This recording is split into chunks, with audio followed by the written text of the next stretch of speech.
Yo, what's going on, everyone? Welcome into a DFS strategy video for the 2025 Farmers Insurance Open. My name is Eric, and I'm here to cover everything you're going to want to know on how to target the optimal lineup this week. I like to start these videos off with the course and tournament information, go over past optimal and GPP winning lineups, cover a review of last week's tournament just to show you how well the SweetSpot process did. Then I like to get really deep into the SweetSpot process, going over the bucket system as well as the Marquee Tee Times, all in hopes to target down our player pool. That helps us get closer to targeting the optimal lineup and hopefully hitting it, because the whole goal is to win a GPP, and the best way to do it is to hit the optimal lineup, which is really difficult to do. But here we are. We're going to try to do that. I see a ton of people in the chat. Nice to see you all. AJ Love. Let's put your dummy lineup in once we get to the lineup building portion, which obviously I will be doing at the end of this video. I think for the members, I might break off this video and go into a members only video afterwards, just to have more one-on-one time with you guys, since obviously I want to reward those that become members on the channel. So we'll see. If you guys don't want that, we don't have to do that. So I'll leave it up to you, the people that have the little badges next to their names. How's it going, Joanne? I see you're still in the hospital. I can't wait for you to get out. Sorry to hear what had happened to you. Todd, what's going on, man? Nice to see you. Todd was a new subscriber last week, which reminds me, I forgot to update my new subscriber little graphic. You won't be in there for a little while, Todd, but I'll put you in there for sure. Got your dummy lineup? Oh, it's a FanDuel. That's right. You know, we can try to make it work out. I totally I forgot to do it. I forgot to make a FanDuel one.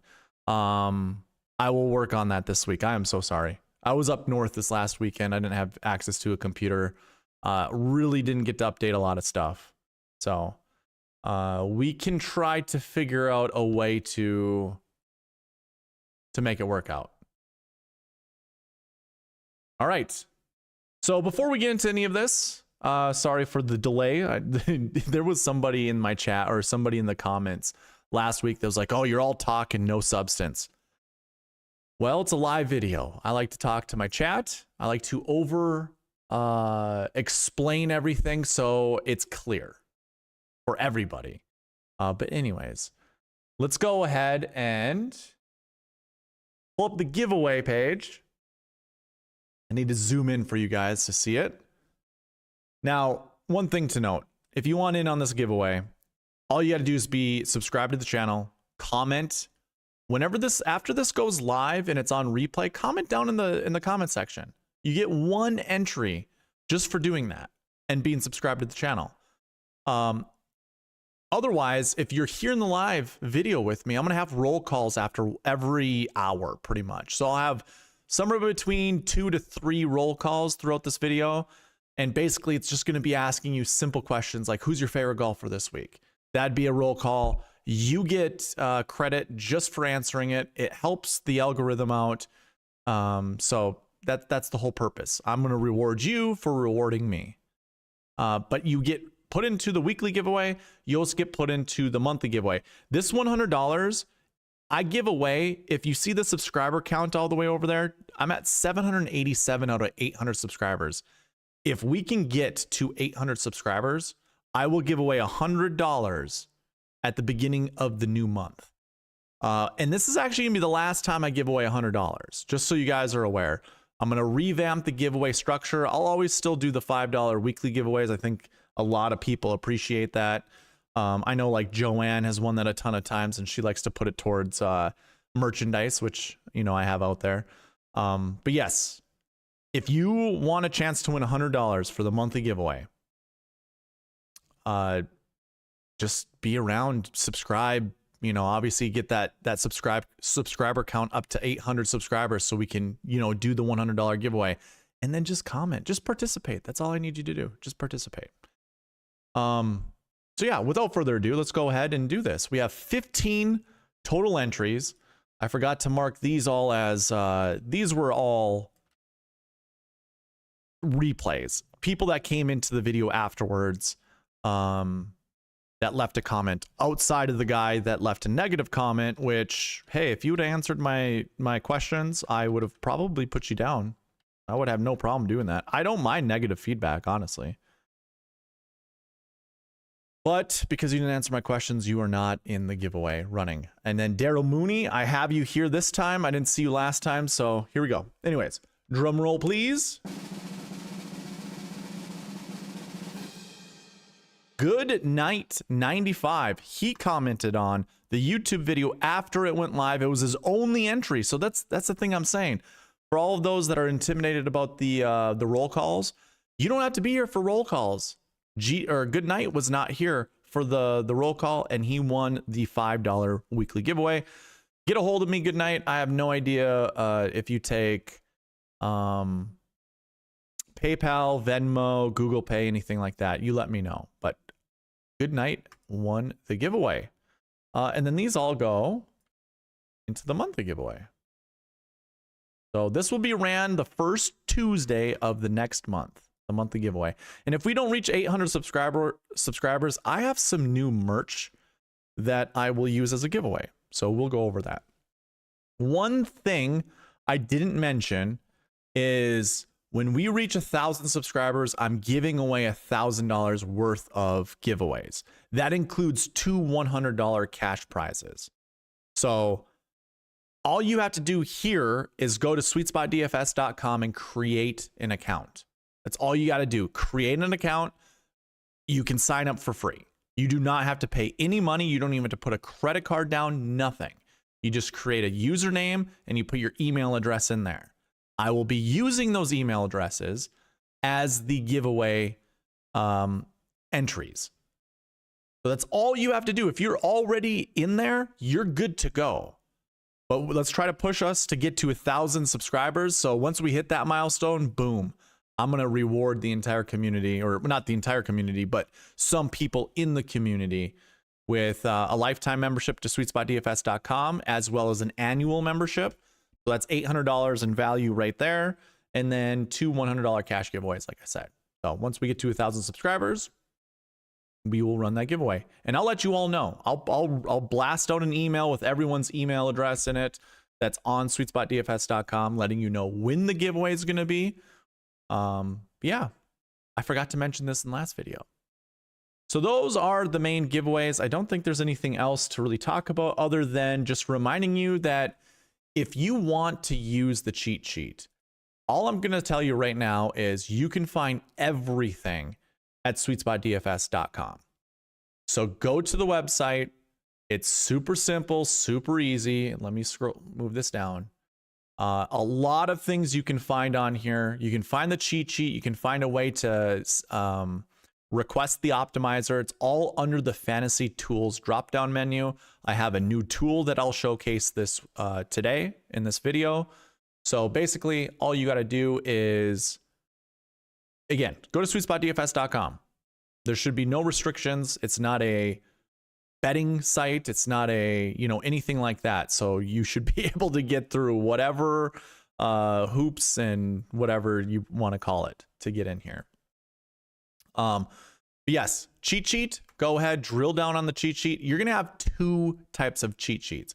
One is from the Power BI reports that I create. This is very incomplete as of like the formatting wise. Like obviously you see some color and then you see no color. I'm going to work on that eventually. I just wanted to put this together for those that just want an easy way to look at, the DraftKings board, basically. If you scroll down on the page, not in the report, if you scroll down in the report, it will look like this. Just move your mouse cursor over to the side, scroll down on the page, you will get the old cheat sheet. All you gotta do is click on the little click here button and it'll bring you to the Google Sheets. I see a couple of you guys in here already.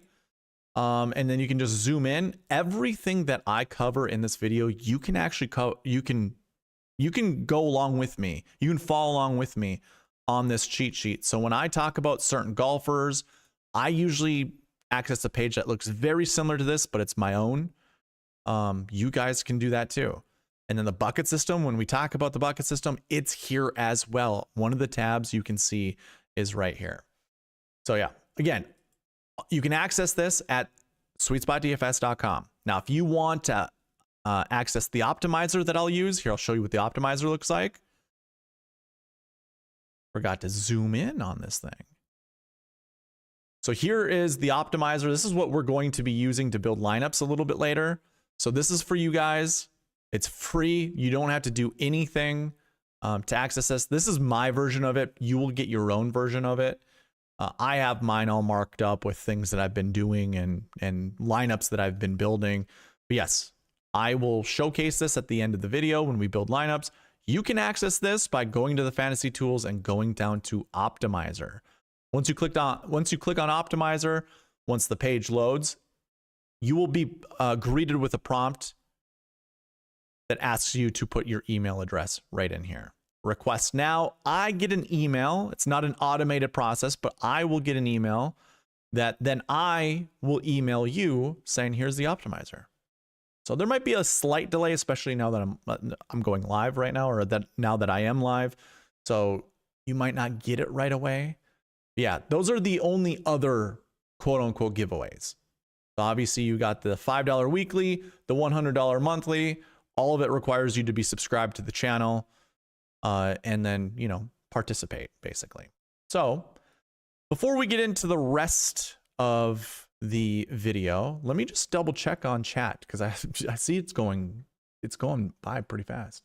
Northern Minnesota, I am 1%er Jesse the Body Ventura. What does that mean?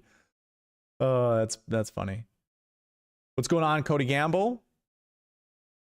John Lee, Lombardi Lee, changing the name, doing a little change up on us. What's going on, John? John Bizzle's in the chat. Nice to see you.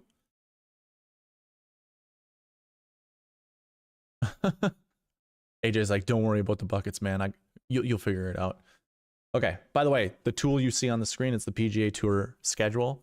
If you want, and hey, by the way, when I cover all of the tools I'm covering, if you would like to see something new in there, I can totally add that. So there are things that I intend to plan on this PGA Tour schedule. So if you want to look at the PGA Tour schedule without going to the PGA Tour, you can do it right here. I put the information that I care about, but I mean, like, again, this is built for you and I. So I think things that just won't ever go away would be the date. I want the event name and tournament name here for now, because a lot of the tools I use the event name and it's not going to use the tournament name. So they might be a little bit different. And if you want to look to see which one is which, like if I have Tournament of Champions and you're like, wait a minute, I thought it's called the Century. Yes, it's the Century, but I call the event name Tournament of Champions. I will update that in the future. But yeah, I just want you to know a lot of my tools use the event name because it's the short name versus the, you know, big name, like Mexico Open at Vedanta World. Let's just call it the Mexico Open, you know, things like that. So yeah, there's all these little drop down menus that you can use to filter out by whatever you want to look at. I think one of the coolest tools is the golf course. But if you're looking for a golf course that isn't on the PGA Tour season that's currently selected, you're going to want to select all. So again, this is available to you guys. That's all right, Joanne. We'll catch you on the replay. Okay. So this is one of the tools I just showed. It was on the screen, so I talked about it. Let's get ahead. Let's go ahead and finally get in the course info and tournament information. What's going on, Charlotte Carden? So if you didn't already know, if you go to SweetSpotDFS.com and you scroll down, you're going to find quick links down here. Click on the tournament fact sheets. This is going to get you all the data points you're going to want to know about the Farmers Insurance Open. Just go into the current tournament, which is the Farmers Insurance Open, and you're going to get a bevy of information. You're going to figure out which golf courses are being used, the location that it's in, obviously the tournament name. You're going to find out the architect, who renovated it. Now, there's a whole thing on the renovation stuff. It is funny that there is such a thing as what do they call them? The bros. you know, the Andy Lacks of the world. What do they call them? The course architecture bros or something like that. Who fucking cares? Sorry for the swear word. I know people don't like swearing. Who cares about the architecture? If you can't give me a reason why I should play certain golfers because of certain architectures, it's pointless. Pointless to talk about. But anyways, you have all that information here. They are both par 72s, and it is a 36-hole cut. So golfers will play on the south and they'll play on the north. And oh, by the way, it is a Wednesday start. This is Tuesday night. So it's probably less than, what, 12 hours from now? Maybe less than 16 hours since it's in California. So keep that all in mind. I personally like, when I go to the tournament fact sheets, the turf grass is the most important thing to me to look at. The cheat sheet that I provide you guys, again, go to SweetSpotDFS.com to find it there. The cheat sheet that I provide, the Google sheet that is, I'm using POA as the grass number 1, and I'm using bent grass as grass number 2. Now, most people are going to tell you, okay, but South Course is almost pure Poana with rye seed overgrass. Yes, no issues there.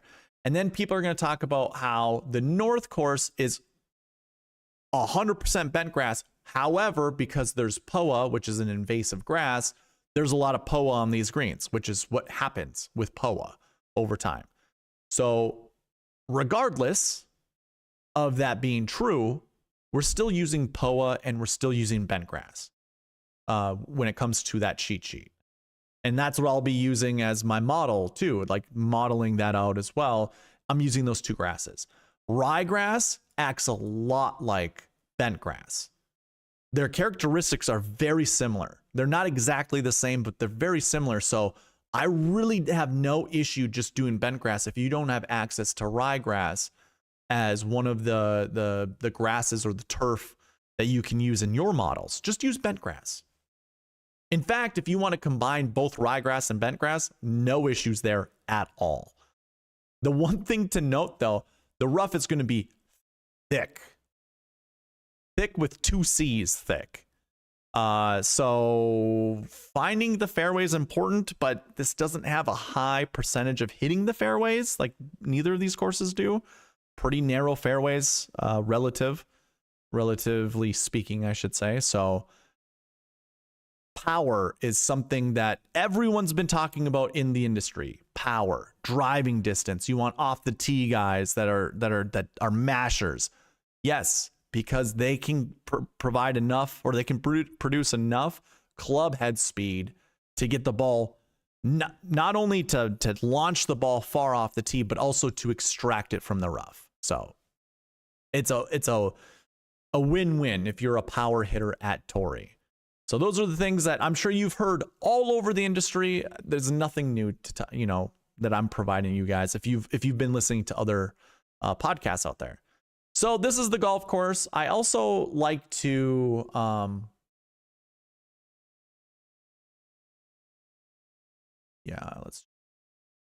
sorry about that. I don't know why it does that. I also like to map out the golf courses just to see if there's a certain shot shape that matters. I'm going to zoom in just a little bit more. It's funny because a lot of people are going to tell you that hitting a draw into these into the greens is going to be a bit more advantageous than hitting a fade, but not how I have, not how I've mapped it. By the way, there's not like a lot of tree cover at this golf course, so it's not like golfers are going to have to shape shots around the trees. They're going to want to shape shots into some of these greens to access certain hole locations. So I'm not sure why there's more of an emphasis on draws in the industry, whereas I have fades being kind of something that I think is helpful at Torrey Pines. So yeah, you do with this as you want. This is also on the cheat sheet. I have golfers' shot shapes on that cheat sheet for you guys to use. So you can take a look at that, see what golfers kind of fit your mold. And the North Course is pretty wide open. Like, there's not much of a shot shape that is required at that golf course. So you can either, I mean, it's kind of almost an even wash. Like, there technically are more fades than there are draws, but it's kind of one and the same. So you do with that information as you want.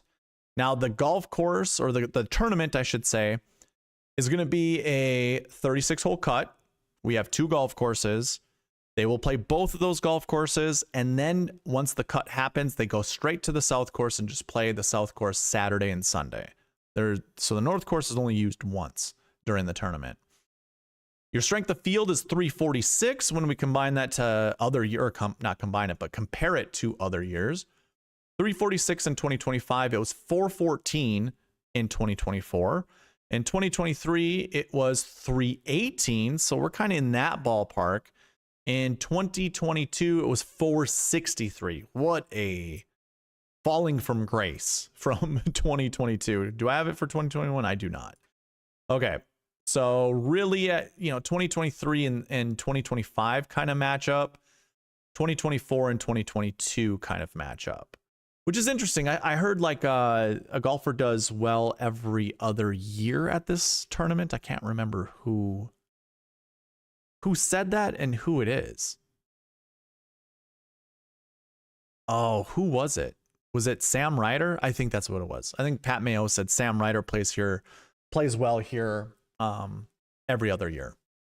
So who knows? Maybe this is the year, because the strength of field is not as great. And maybe that's why Sam Ryder does well. Who knows? Just information. So yes, the cut will be top 65 in ties. Again, 36-hole cut, like a normal cut, 2 courses played. And that's basically all you need to know about the course and tournament information. So let's get into one of my favorite segments, the Pass Optimal and GPP winning lineups. Actually, before we get there, I saw a question. Sheldon, are you still in the chat? You said, how do you rank Thorbjornsen this week?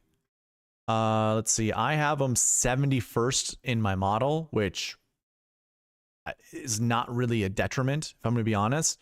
And when we go to build lineups, we can change this around.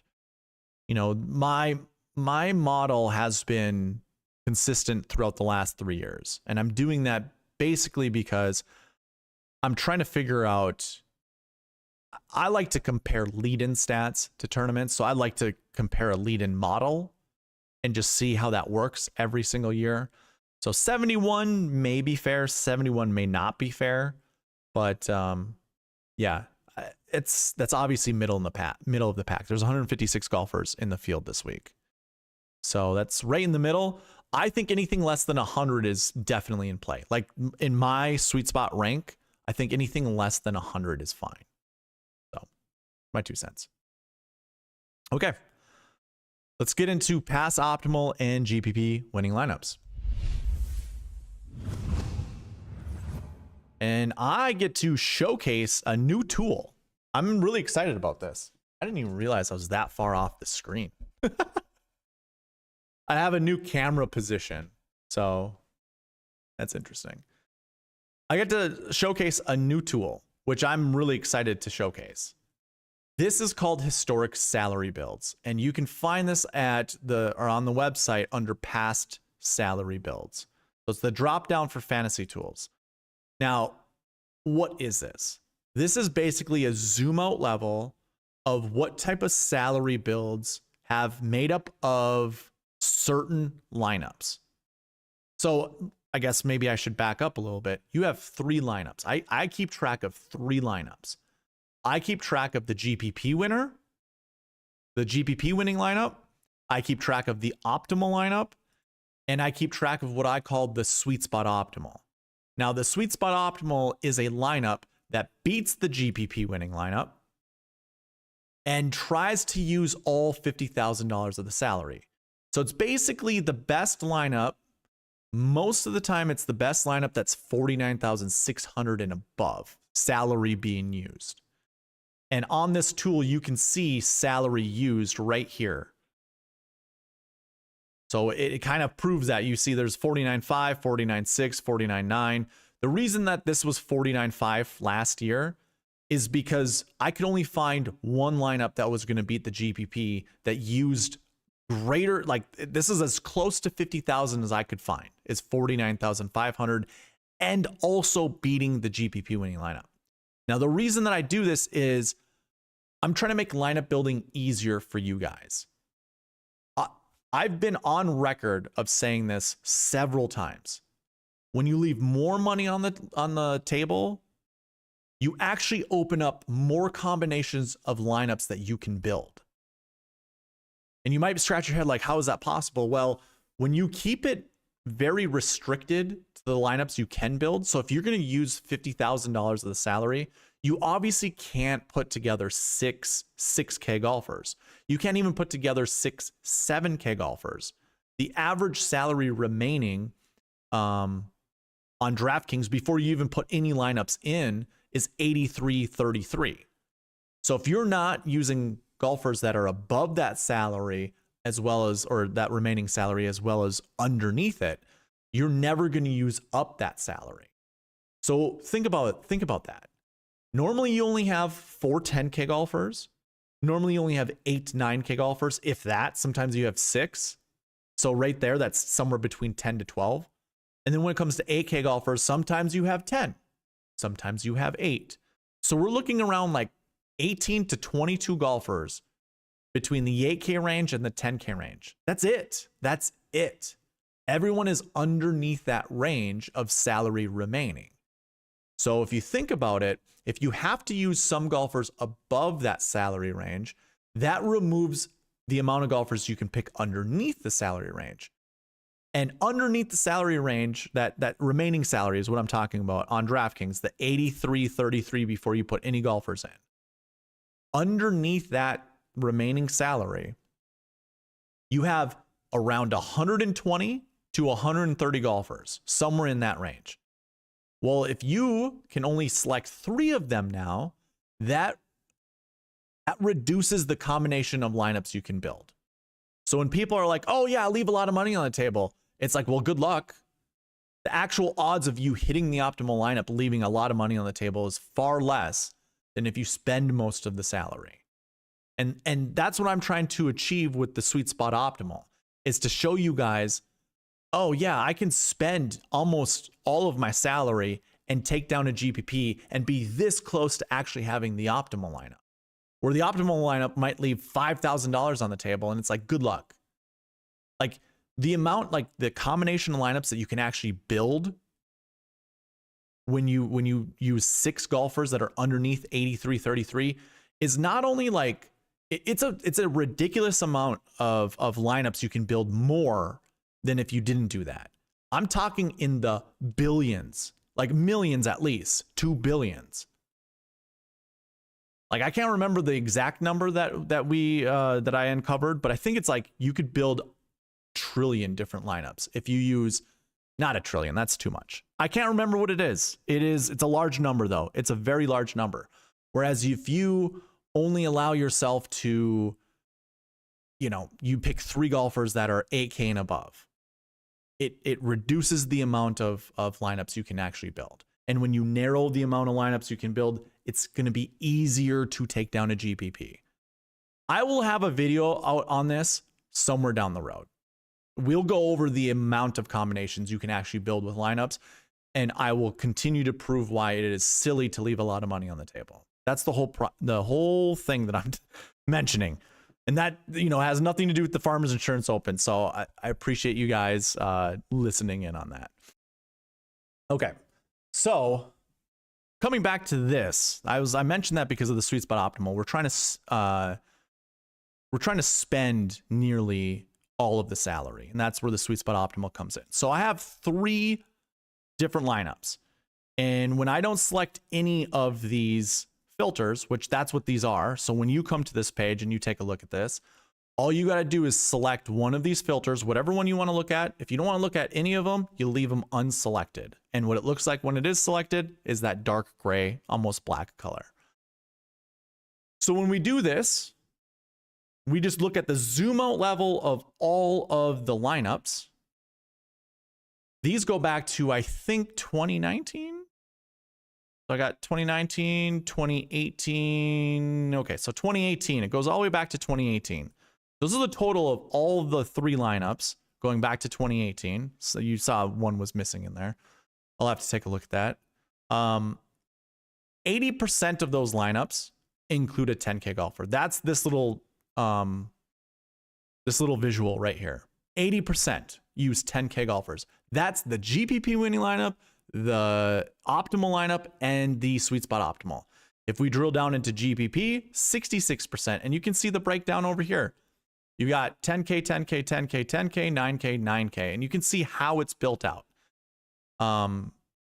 I personally prefer always starting with the 10K golfer, and so going with the 10K, most of them, or at least half of them, go 10K, 9K. Here's another beautiful thing about this tool. If you just want to see what it looks like if you start with a 10K golfer, you just go into golfer 1 right here, drill down, hit 10K. And now you can see this visual right here changes to 100%. So we're only looking at all lineups with 10K golfers in them. You want to see what it looks like with a 10K, 9K and the certain types of lineup builds you can build. You got 10, 9, 8, 7, 7, 6, which obviously you guys all know is my bread and butter. It's what I talk about all the time. Start your lineups with a 10, 9, 8, 7, 7, 6. You got 4 lineups that start that way. Now, if you don't want any of that, just make sure that you remove all the filters and you take that zoom out level. But maybe you just only care about GPP winning lineups, and there you have it. If we look at optimal lineups, oh, by the way, you can see how much salary was used from this visual on optimal, or for the optimal lineup. So you can see, and you can sort by this too, which is beautiful. You can see 2 of all the years going back to 2018, only 2 of those years left an obscene amount of money on the table. 1 year's kind of iffy. So 2022, I'd say, yeah, that's probably too difficult to do something like maybe don't try that.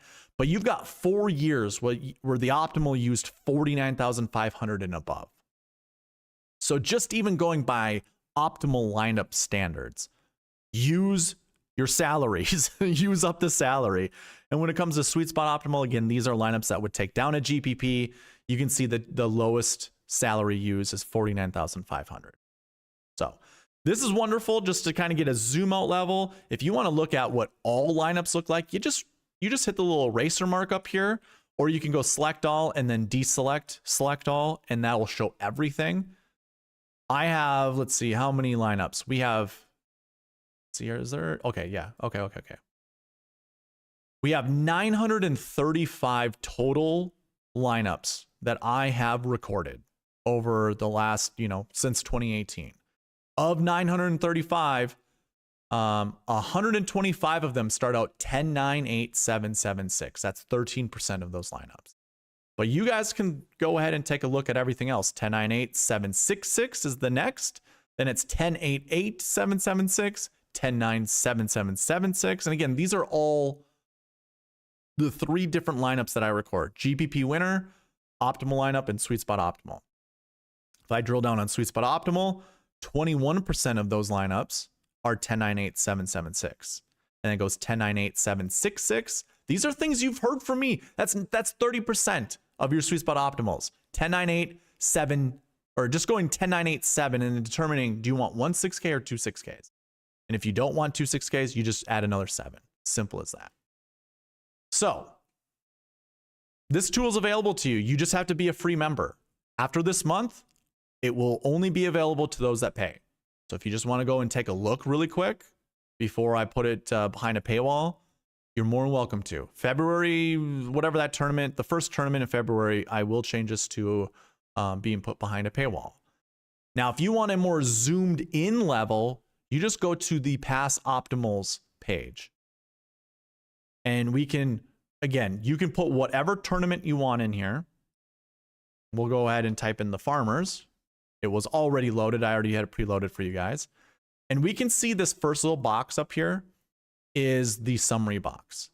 Now, the total golfers you see here it's a count of how many DK top 10 golfers. Actually, no, I'm sorry. It's how many golfers that I can record that had DraftKings points. And you might be thinking to yourself, well, that's kind of weird to say something like that. But if I go to optimal lineup and I drill down into 10K, you see these 2 golfers right here, John Rahm and Justin Rose. They have no DK points, so I don't count them. And you can see the numbers here, 3. That only counts golfers that have DK points. So if you're kind of dubious, like, well, how is Jon Rahm and Justin Rose in the optimal lineup? Technically, I don't know if they were, but I have a really good idea if they were, because Justin Rose won one of those tournaments and Jon Rahm was second. So I bet you they were in the optimal lineup. But yeah, some of those are educated guesses. So I'm only counting how many 10K golfers had DraftKings points, and that's what makes up this number here. So 19 of them. Of the 19 10K golfers, 7 of them finished inside the top 10. 5 of them were in the optimal lineup, 4 in the GPP winner, and 7 were in the sweet spot optimal. That makes up near 37% of all 10K golfers. And it happened all but 1 year, it looks like, 75% of the time. And that's what this frequency number means right there. So that's how you kind of read this top portion of it. And if you want to filter out just the 10K golfers, all you got to do is, or any of these salaries, just drill into any of them and you can find out everything you want to know within the filter down here. So super simple there. Again, if you want to zoom in level, so if we want to look at the optimal lineup for 2024 Farmers Insurance, we just go ahead, select 2024, then select 1 for optimal lineup. I'm thinking about changing that to a button or just say yes, no. But here was your optimal lineup that left a ton of money on the table. And that's the other beauty of this tool, is it will show you how much salary was used, all the golfers that made up the salary, their price tags, their finish, their DK points. You can see all the other metrics in here, as well as their raw DK points. And then all rounds under 70. It's a big old zero burger. It's pretty crazy, huh? That's what the Farmers Insurance Open will do for you. So anyways, you can use this to drill down and try to figure out. But to recap this, and this is what I'm going to try to do after every segment, I'll do a little recap. What did we learn with the past optimal and GPP winning lineups for the farmers? Use a 10K golfer and then use a 9K golfer. Just starting there and then figuring out the rest of it will get you closer to hitting the optimal lineup than doing any other salary combination. So that's my personal take on it. And I think this year or this week is going to be simple to do that, because honestly, I think the 10K range is pretty decent when it comes to selecting golfers, and make it easier on yourself. 10, 9, 8, 7, 7, 6. That's the easiest way I can tell you how to build your lineups this week. So that covers the past optimal and GPP winning lineups. I'm going to check out the chat. I saw a couple names come in, like Byron. Let's see. Kellen Anderson says, thanks. Perfect. My favorite part's my favorite part too, man. Lombardi saying thanks. Good luck, Joanne. Look at you guys. Yeah, Byron, this site is looking clean. I'm so excited to create more tools. I like the tools that you created on your site. I have to show you something here shortly. Evening all. Shalai Cardin, how's it going? I think I said hi to you. I'm pretty sure I did. There we go. Using the emojis. Love that. We got the whole gang back in here again. I know, dude. I've been waiting for you all to get in here at the same time. I was feeling a little lonely.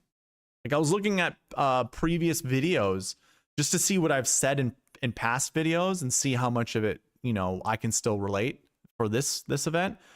And I think it was like our American Express video. We all were in there just like chatting, doing some weird stuff. So good to see you all in here. What's going on, Eric Carnivore? I don't think I said hi to you yet. Who's your guy this week if you had to put your house on it? Ooh, back 9 bet. Yeah, Byron. Dummy lineup is 10, 9, 8, 7, 7, 6. There you go. Thank you, Cody. There's here. Let me show. I'm just going to showcase this right now. Not so much showcasing it. Here's my actual Power BI. First of all, I actually have 2 versions of this page that I'll show you. So I've got this version. It's got these dark visuals to show you the 10Ks. Do you like this better, or do you like the white?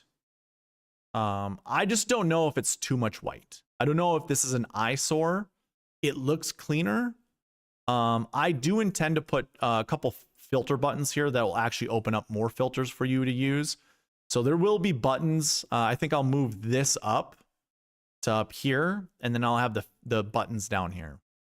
But what do you guys like? Do you like the white boxes for the the visuals here, or do you like the dark boxes? And I also made these bigger, so I will actually make them a little smaller once I create those other buttons for it. But you let me know what you guys think.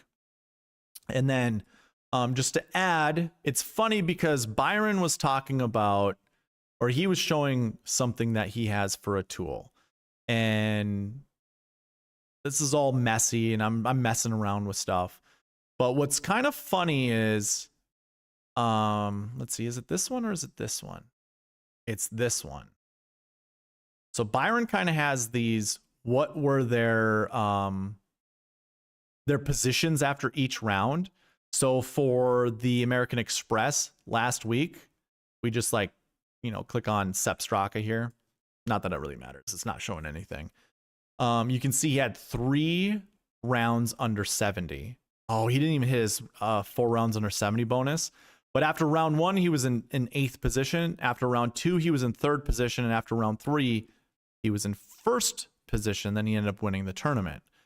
Well, I'm going to create other visuals up here that's going to show you kind of what Byron was doing. Not that I'm in competition with Byron, but I feel like maybe Byron got an idea from me because I was mentioning this earlier.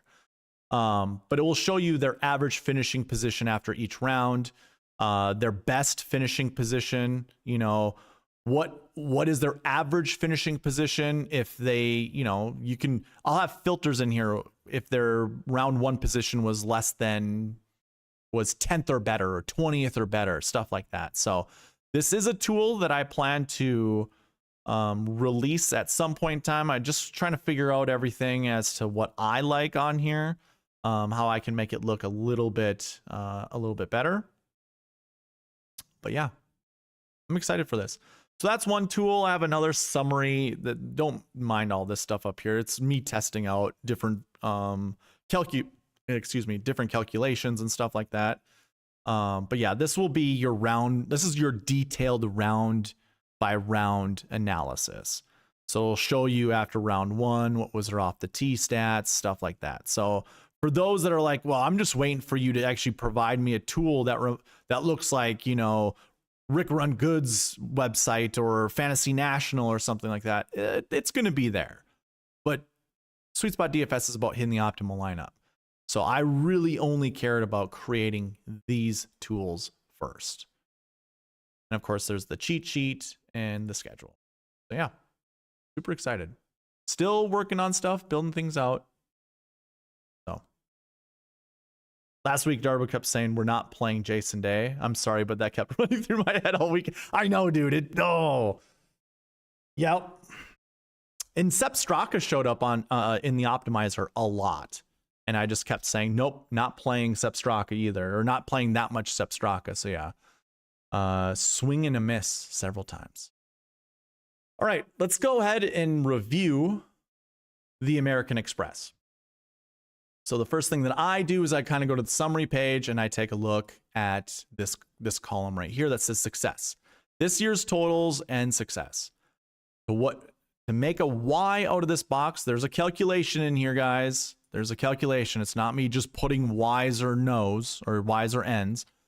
But basically, first it looks at this column. How many golfers were inside the top 10 for whatever stat that I'm looking at? So last year ones, we're looking at this bucket. And then what was the projection? So you can see the projection's 1 to 2, but we obviously know that's 0 to 2. Well, it doesn't really matter. There were 2 golfers inside the top 10, 1 golfer in the optimal lineup. And if you follow all the stats all the way down, you're going to see all of the projections. All the golfers that finished inside those stat categories, they were inside the projections, or however I'm trying to word that. So we had all 30 buckets. We didn't have 36 buckets because I wasn't keeping track of the recent form since it's early in the season. So you have all 30 buckets as Ys. That means they were all successful. There's a huge caveat though. Not caveat, but there's something crazy. The GPP winning lineup last week was damn near perfect. It scored 767.5 points. The optimal scored 796. That's only a 20-point difference when the optimal lineup point total was almost 800. That's insane.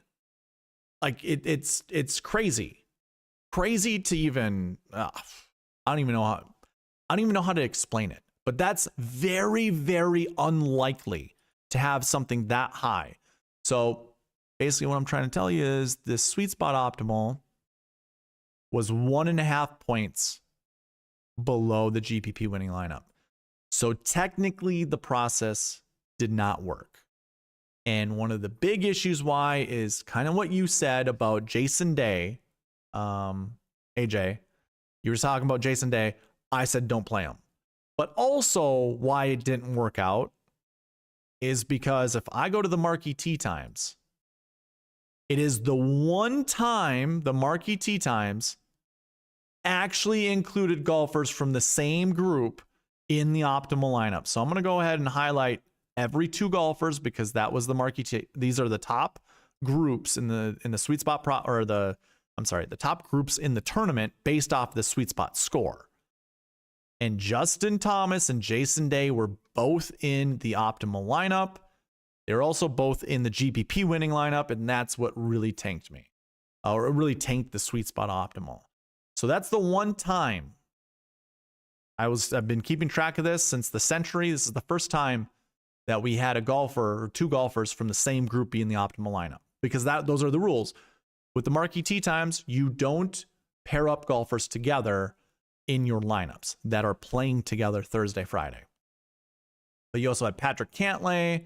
So technically we had 3 golfers from the Marquee Tee Times in the optimal lineup, as well as the GPP winning lineup. And then technically there were only 2 in the Sweet Spot optimal. So, yep, it happened. It's unfortunate. It is the 5% of the time it happens. This is one of those 5% times. So it is what it is. Just didn't work out. But yeah, we built some good lineups. I built see, who was it? There was one of the lineups had a lot of Sepp Straka in it. And unfortunately, one of the golfers that we anchored around, one of the users, one of you guys or viewers, anchored around a guy who missed the cut. I think it might have been Tom Kim. Can't remember, but a lot of Sepp Straka was in that. And maybe we anchored around Sepp Straka, but that could have been close. If you think about it, if we would have had Justin Thomas or Jason Day that were anchoring around, probably Justin Thomas would have made lineup building easier. We could have got there. It was close. And Charlie Hoffman, by the way, I know a lot of people were kind of touting him up. He showed up in the optimizer a lot, but he's a 6K golfer, and we don't fall in love with 6K golfers. So if we see too many of them, we kick him out. We give him the boot. And speaking of boots, I need to hit this. That's what we do. Just give him the boot. Anyways, it was unfortunate. I mean, it is what it is. I put a lot of money in last week and barely got anything out of it. So bad on me. Actually, there was a couple lineups I was really close. After Saturday's round, I was actually winning like $700, and after Friday's round, I was winning $700. And then I think my players got to the stadium course and all tanked. They all tanked. So it was sad. It was very sad. Okay, that is kind of your review of the American Express. Do we have anything in the chat? What's going on? Oh, Byron's going with Jason Day. Philip, if I didn't say hi, hello, what's going on, man? Byron's going to grab his kiddo, won't be able to chat much, but will be watching. That's all right, man. Appreciate you being here. You know, without you here, I'm not going to be able to play the clown music. And because Barry's not here, he's not asking for the clown music. So I guess we just go without clown music. Bummer. Jason Day is in your dummy lineup, AJ. That's all right. I've learned in 6 years now, just play what the optimizer says and don't question it. I know. I question it. I question it a lot. And I'm just like, there's no way I'm going to play that much Jason Day. There's no way I'm going to play that much Sepp Straka. No. But then I'm like, you know who I will play a lot? I'm going to play a lot of Tom Kim. I'm going to play a lot of this. I'm going to play a lot of that. Just doesn't work out.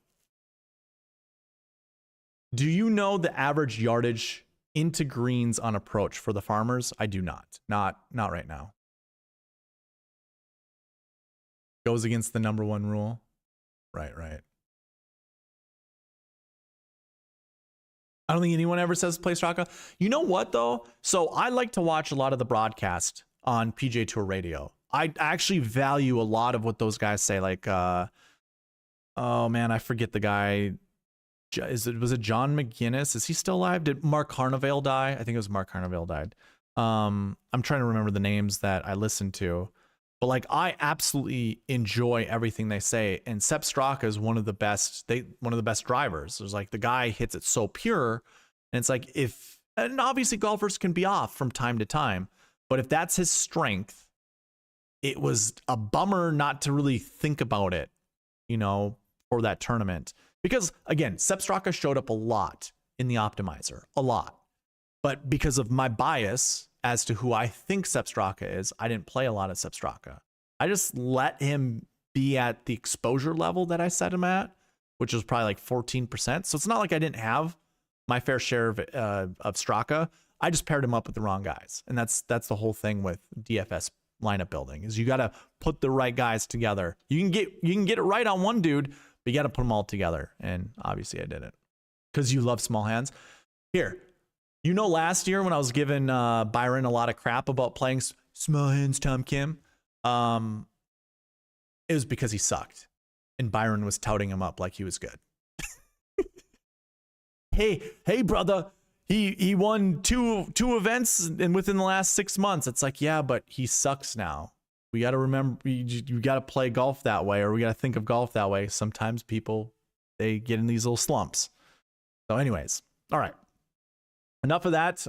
This is a live show, so I'm going to keep up with chat when chat comes in before each of the segments. We're jumping into the next segment, which is the bucket system for the farmers.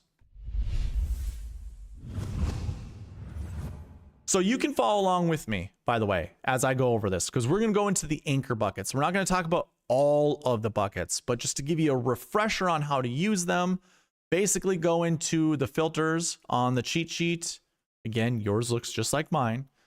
And basically, so I go ahead and put a filter in. I guess you don't have to, but just to make this really easy, we're just going to look at the last year buckets. So this is a stat category. This is a bucket, or a bucket category, I should say. And next to each of these stat categories, you got a number. So this really just says last year 1. This is last year bucket 1. And that ranges that 1 to 20. So this bucket alone, I'm projecting anywhere between 1.94 to 3.23. Now you might be thinking to yourself, what? How do you figure out that number? Well, it's just a calculation. Personally, for me, I'm going to see if I can.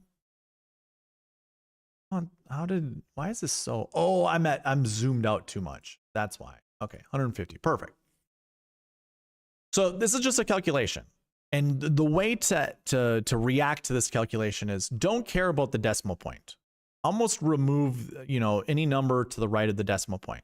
Or actually, I should say this. We always round down with the minimum. So 1.94 rounds down to 1. 3.23, we always want to round up with the maximum. So 3.23 rounds up to 4, which means this projection is 1 to 4. And if that's too confusing, you can just use the optimizer, because in the optimizer, I have the buckets already set up right here with your min and max 1 to 4. I do that with all of the buckets. So when we build lineups later on in this video, it's already in here for us. We don't have to do anything more. We just let the computer try to figure out plays based off of who we like, because I'll be asking you to anchor lineups around certain golfers. So that's how you read the bucket system. So I'm going to go ahead and bring in all of the stats, all of the buckets, last year, last week, course history, recent form, salaries, and strokes gained. And now, just to make this video a little bit shorter than what it could be, because I could talk a lot about this, what I like to do is I go into the minimum projection. I go to this filter by condition option feature. And in here, I go greater than or equal to 1. And what you're going to see is this is just going to always be 1 to greater than 2. When it's not greater than 2, we'll dismiss that. So we won't look at this one. I'm not going to look at this one. That's too close. We're not looking at that one or this one. So just keep that in mind. And another way we can do this actually is just go in here and go filter by condition greater than or equal to, let's just say 2.25. Normally I would just say 2, but we'll just do 2.25. And then there you have it. Now these I would just consider the anchor buckets, and all that should mean to you guys is you want to play at least one golfer, at least one. That's why it's an anchor bucket. You want to play one golfer from each of these buckets. And now some of you new guys will just be like, what the heck? What does that mean? I still don't know what it means. Well, on the cheat sheet, I have all of your buckets right here. They are in these columns right here. You're going to see SG, CH, RF, LY, and LW. Stands for strokes gained, course history, recent form, last year, last week. Go ahead and put a filter on this sheet. If we just wanted to talk about the last year one golfers like we were just mentioning, this is how you do it. You'd put a filter into this LY column and just select one. And you can do that by clearing out everything and then just selecting one. And boom, we got our last year ones. And what does the last year ones say? We want to play somewhere between 1 to 4 of them. Now, to go even deeper into this type of analysis, check this out. When it comes to top 10 frequencies, which means how often do golfers from this bucket finish inside the top 10? I've got a minimum of 2, a max of 6. That means every year we've seen at least 2 golfers from this bucket inside the top 10.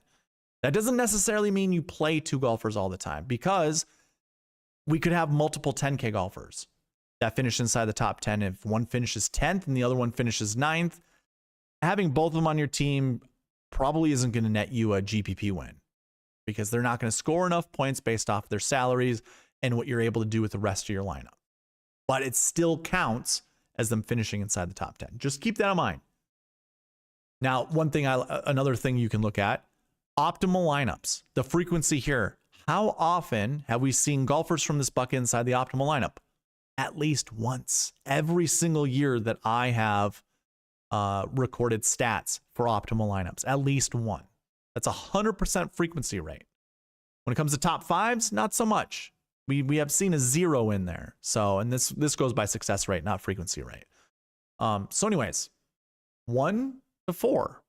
So if we take a look here, who do we have? Well, it's kind of simple, right? You've got Oberg, we have Matsuyama, Finau, Zalatoris, Homa, Hosler, Dietrich, Jaeger, a lot of the favorites of this,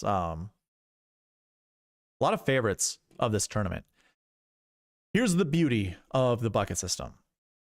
Not only does it target how many golfers you should play, but it also allows you to, actually I shouldn't say allows you to, it just restricts the amount of golfers you can play. And why that's such a big deal is you guys are all probably salivating over multiple golfers to put in your lineups. Well, the bucket system says don't play more than 4. And what did we just look at with the American Express? We just found out that holds true.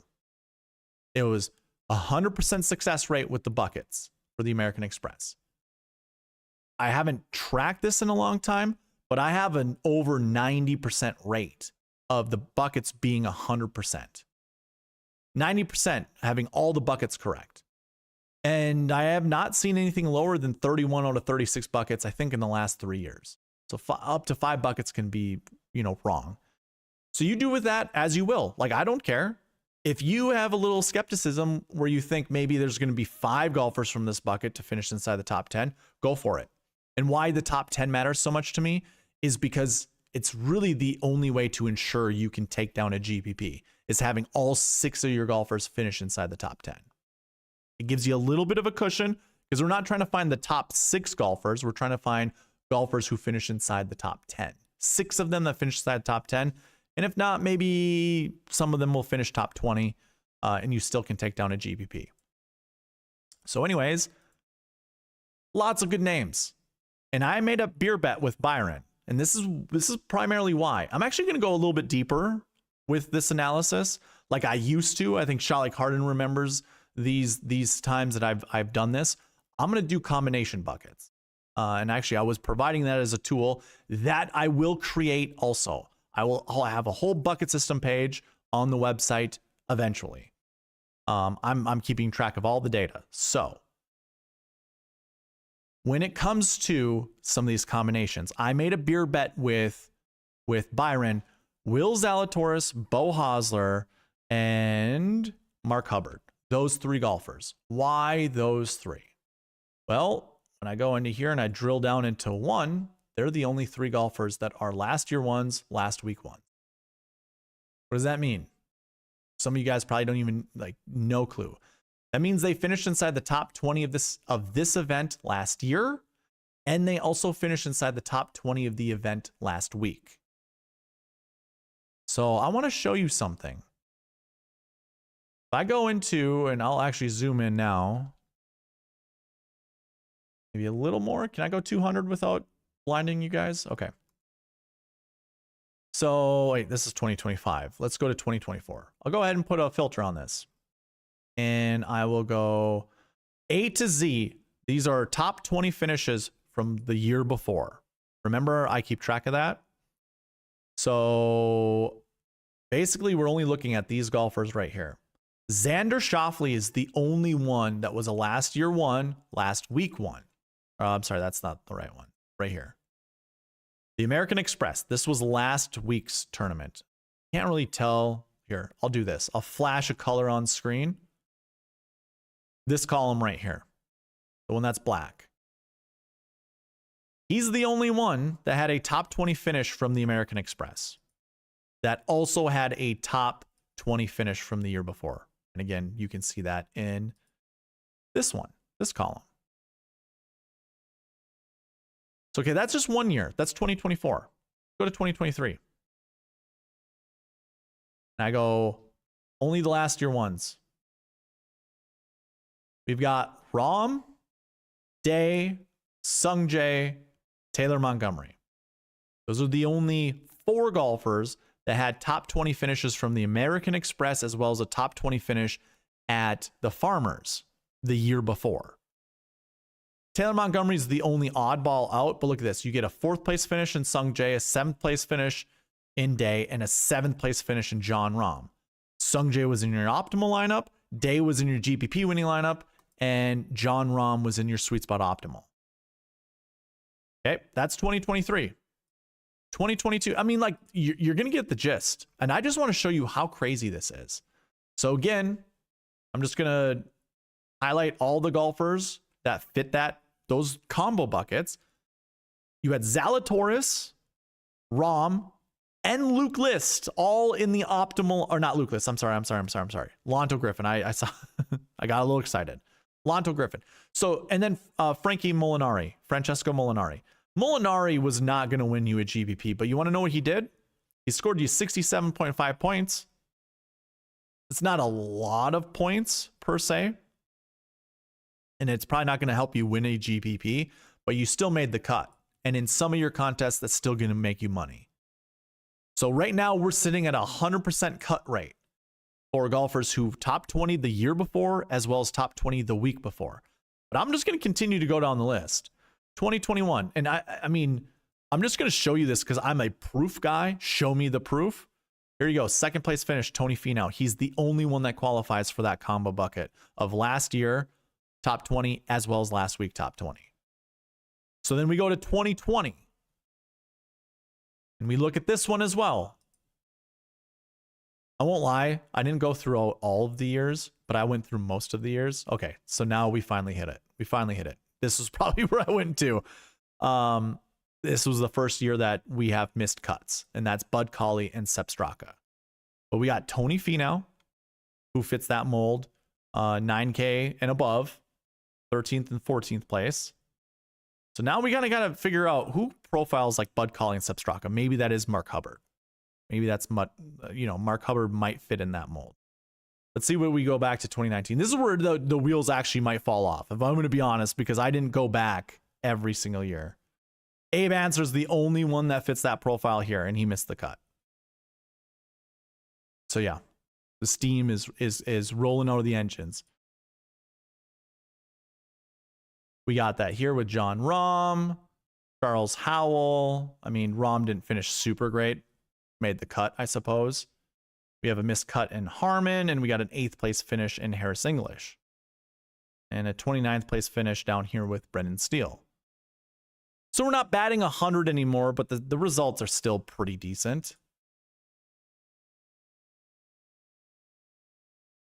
'75th. Oof, missed cut. 2nd place finish.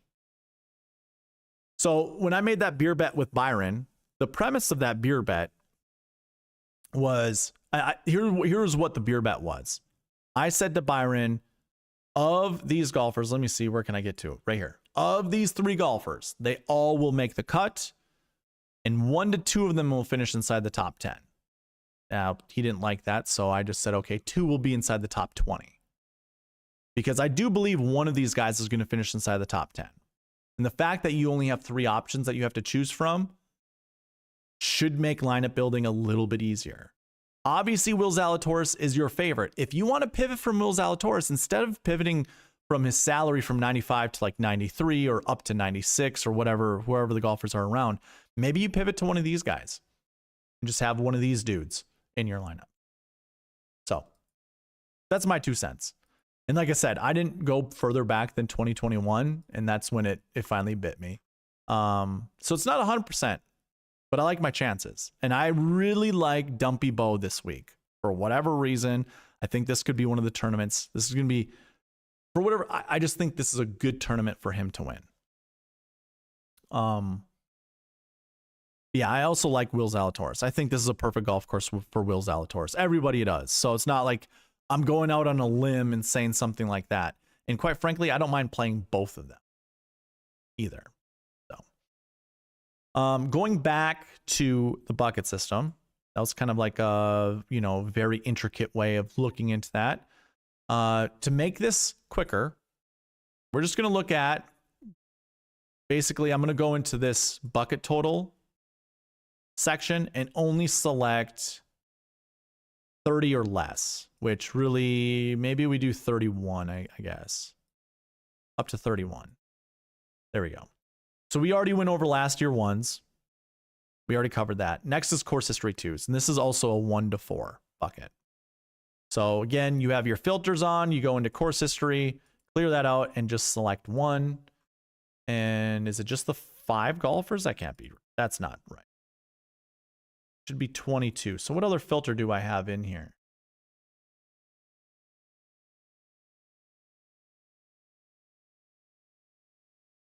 Did I put another filter?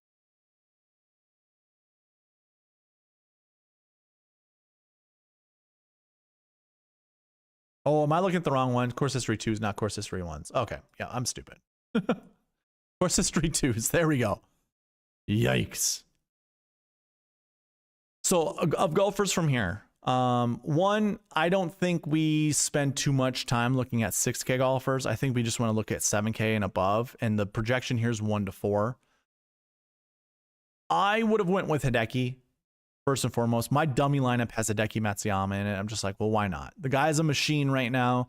Obviously, he didn't play that great at the Sony, but after winning the Century, I think he played pretty decent at the Sony. No issues there. But the more I'm listening to people talk, and like some people are talking about Sung Jae in a positive light, some people just aren't talking about Sung Jae at all. I'm kind of digging the idea of playing Sung Jae. It's more of a feeling. It's a gut feeling thing. This isn't so much to do with stats or anything like that. I kind of like the idea he played poorly at the American Express to just wake him up. That's kind of my thought process is getting a slap to the face, being like, dude, you can't play this bad. You got to step it up. To me, this happens with most golfers, if not all golfers. You miss a cut, or you finish pretty poorly, kind of embarrassing. It motivates you to play better. I don't know if that's Sung Jae's game or anything like that, but just gut feeling. Plus, he's just a good golfer, right? Yeah, I didn't do any deep diving on stats, but I also don't have to. I really don't have to know that he's a good play. So yeah, I like Sung Jae. Not a huge fan of Keegan, but quite frankly, Keegan's a good play here. Will Zalatoris now is in a bunch of buckets that we've already looked at. I like that. Are there any other ones we can look at, like Hubbard or Dumpy Bow? Nope. Okay, so it's just Zalatoris. So another bucket for him to be in. We got Jason Day here as well. So not terrible. If you want to play Jason Day, if the pivot goes from Will Zalatoris to Jason Day, then so be it. Like, whatever. I don't think Jason Day is a bad play. I do like Mav McNeely. I like Pendrith. I think it would be sneaky to play Lowry or Theegala. I think, first of all, let's put it this way. All of these golfers here, very high likelihood they play well at this tournament. And actually, Maverick McNeely in there. But actually, now that I look at some of these other golfers, I'm just kind of torn and conflicted, because I could play any one of these guys, including Jason Day, which I don't want to, but I can. Pendrith is 7th in my model. I got no issue there. Rye is 5th, Aaron Rye. And I will be playing a lot of Aaron Rye. Dietrich I like. I'm not afraid to go to Justin Rose, although he's not super great in my model. And it's probably where it just ends. For golfers that I'm kind of okay playing. The rest of these guys are just like, eh. Bramlett is going to be a favorite amongst many. This is cool. You can actually use this bucket to select him from. So again, the projection is 1 to 4. Almost 2 to 4. But it's 1 to 4. And if you wanted to select, certain golfers, and keep this in mind, just keep this in mind, Matsuyama and Sung Jae could finish inside the top 10 of this event. You probably can only play one of them. So it could be Matsuyama, Sung Jae, Zalatoris, and Jason Day. Those could be the only 4 golfers that makes that hit the top 10. And you might only be able to play 2 of them, maybe 3, maybe 3. Most likely not, but maybe 3 of them you could play. And they might be the only golfers that finish inside the top 10 of this event. So I want you to be aware of that. That's why the minimum is 2, the maximum is 4. Now, if you don't think Matsuyama or Im has a shot to finish inside the top 10, then it's kind of just, it's wide open. You could pick up to 4 golfers, and I think you'd be just fine. But that, again, is also where the beauty of the bucket system comes into play, because you can't choose more than 4. You're following the process. You can't choose more than 4. So you gotta limit yourself, or let the optimizer limit it for you. So it could be Will, could be McNeely, and it could be Dietrich. Could be any of those guys. So up to you guys. So we looked at last year 1s. We've just looked at course history 2s. Now we're going to look at recent form 1s.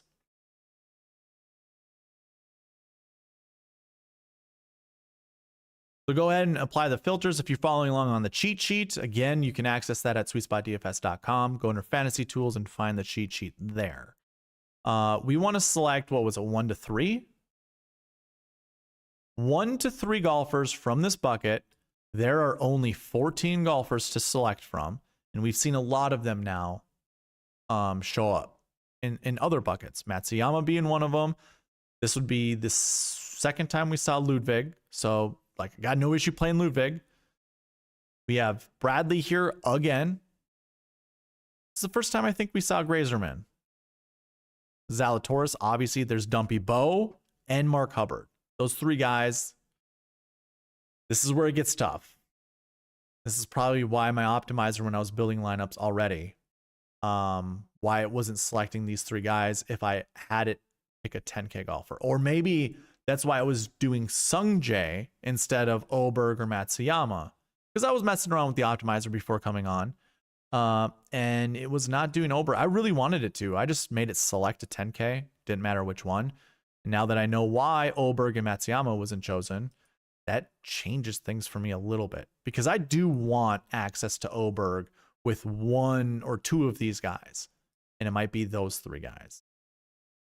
I don't have an issue playing Hubbard. I just don't think his game technically, if it's between these three guys, I much more trust Zalatoris and Hosler than I do Hubbard.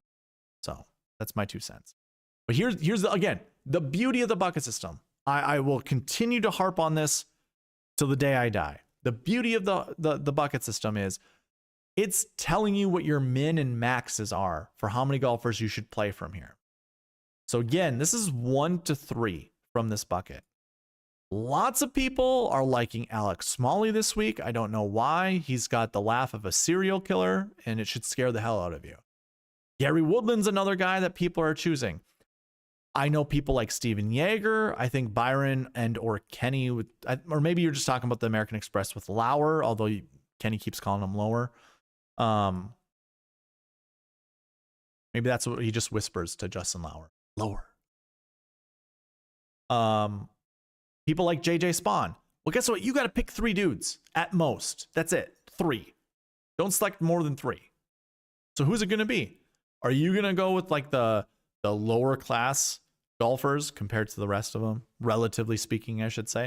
Or are you going to go with a JJ Spawn, an Alex Smalley, and maybe an Aaron Rye? That could be different. Maybe that's how you win your GPP, is going with those 3 guys. But that means you have to fade Oberg, Matsuyama, Bradley, Grazerman, Zalatoris, Dumpy Bow, Yeager, Hubbard, Lauer. Even if you like Gary Woodland, you'd have to fade all of them. I don't think the equity is there for you to do that. I think you definitely, I mean, it's difficult not to play Zalatoris. Really, for me, it's really difficult not to play Zalatoris. I also have an affinity towards Bo Hosler this week, but I like the idea of putting Aaron Rye in my lineups. He just seems super consistent. And it's hard to fade Oberg and Matsuyama, number 1 and number 2 in my model. So hopefully the optimizer can cycle through a lot of these guys pretty easy or just efficiently and make me some lineups that look really good. So outside of that, the last one to look at are strokes gain 2 golfers, I believe. Yeah, strokes gain 2. If you want to know what goes into the strokes gain buckets, I have an article on SweetSpotDFS.com that explains how I come to those numbers. The best way to do this is when you look at the cheat sheet, go under strokes gain stats, go A to Z, and it's all color coded. So you see a lot of these golfers here. Now, this bucket is asking us to play anywhere between 1 to 3.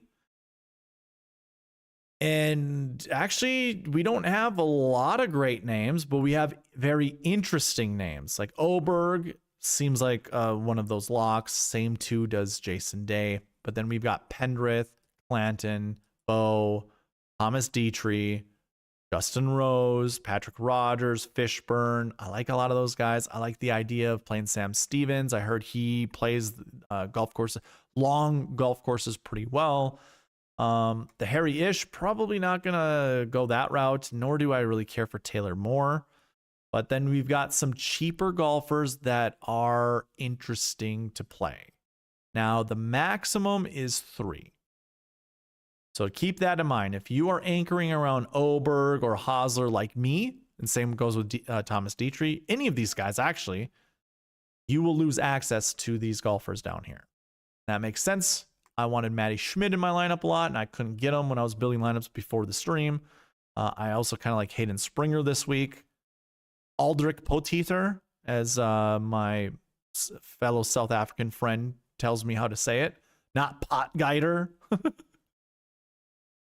Oh, man. Hey, Byron, if you're watching, how maddening does it make you feel when Pat Mayo doesn't know how to say his name?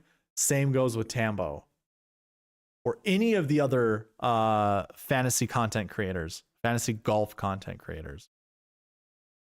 Yeah.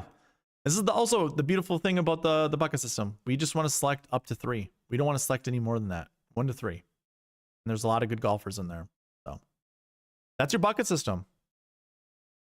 Went by, it was, pretty lengthy, but I like to go into detail, give you guys some options, some things to think about when building lineups. We have one more segment, which are the Marquee Tee Times, and then we're getting into lineup building. So be prepared, and I will also run a roll call pretty soon.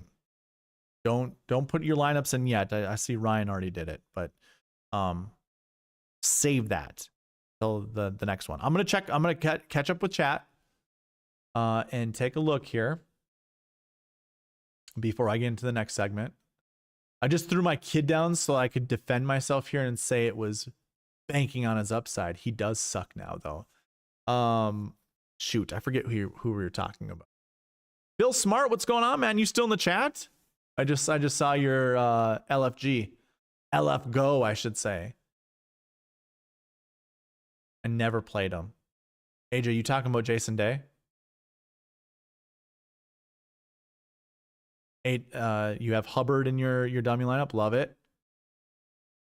I said it last week. My brain is becoming the optimizer. I love it. So those three golfers sound like we should play them. Yeah, but then we also kind of talked ourselves out of playing all three of them at the same time. Hideki wants to win a tourney wants to win at Torrey. I absolutely agree, man. I absolutely agree.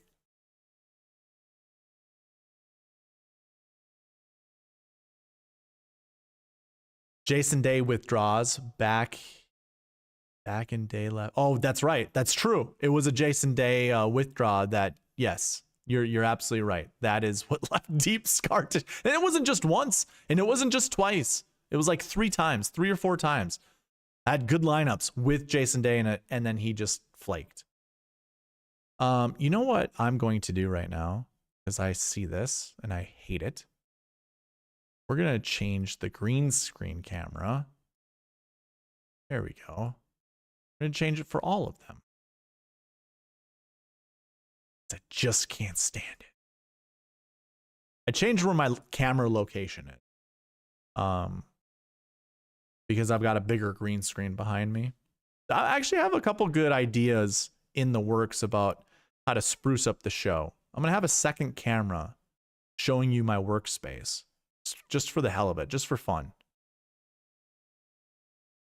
All right. There we go. There we go. All right. Now I can sit back over here. That was it was weird. Can't wait till you you can't wait to tell me your dummy lineup. Pat Mayo's Twitter got hacked, so we got to give him a break. Yeah, I suppose. I didn't know his Twitter got hacked. All right. Last segment before we start building lineups. Marquee Tee Times, baby. If you are following along on the cheat sheet, in order to see the Marquee Tee Times, you could do one of two things, honestly. You could filter out by color over here in column A, or you go under group rank, which I think is column O for you guys, I want to say. And you just sort A to Z. These are the top groups according to the SweetSpot score, or the SweetSpot ranks, I should say. For the groups that are in the event. So I'm going to go ahead and highlight every 3 golfers. And we mentioned this in the American Express. There was one time where it kind of broke the mold, and I'll tell you what this is, actually. I jumped ahead. So I've just highlighted basically every 3 golfers, or each one of these groups according to the group rank. There's 3 golfers in a group, and the rule is you want to select 2 to 4 golfers from the Marquee Tee Times, and you do not want to pair golfers up together. Now, obviously, the American Express kind of did us dirty because Justin Thomas and Jason Day were playing together, and they were both in the optimal lineup. They were both in the GPP winning lineup, and without playing both of them, you weren't going to win a GPP because the GPP was pretty, like the winning score, the winning DFS golfer had a pretty darn good lineup. But I'm going back to it because obviously I follow the rules 100%, unlike some of you guys out there. trying to break. I mean, Byron's going to give me some golfers pretty soon, and it's just not going to work out. There's always one of you guys that doesn't follow the rules. But anyways, 2 to 4 golfers from the Marquee Tee Times. Group 1 is Oberg, Bradley, Thigala. I am more privy to Oberg, but I don't mind playing Thigala. Probably going to stay away from Bradley for most of the time. Group 2 is Hideki, Jason Day, and Max Homa. I'm probably going to stay away from Max Homa. I think he's a bum. I think if you hang out with me in person, I think he might be my most hated golfer. I think he's overrated. And I know a lot of people have been saying that. The reason I say it is because I think his golf swing is manufactured. And I know most golf swings are technically. I don't think there's a lot of athleticism in Max Homa's swing. Like there's not a lot of, I mean, I'm saying this a bit tongue in cheek, but I just don't think there's a lot of natural ability in his golf swing. I think he knows how to get to certain points in his golf swing, and he knows how to deliver the club behind the golf ball and how to finish. But if he gets out of rhythm, which I think that's just where he's at right now, because again, I don't think his golf swing is just natural. I think it's put together. It's manufactured. I think he falls into bad muscle memory issues. And again, that's where I think we are with Max Homa. He's still good enough to scrape it around, but he's not the good Max Homa he was a couple years ago. So that's where I feel. That's how I feel about Max Homa. Those are my 2 cents on him. So anyways, I'd go with Jason Day or Hideki.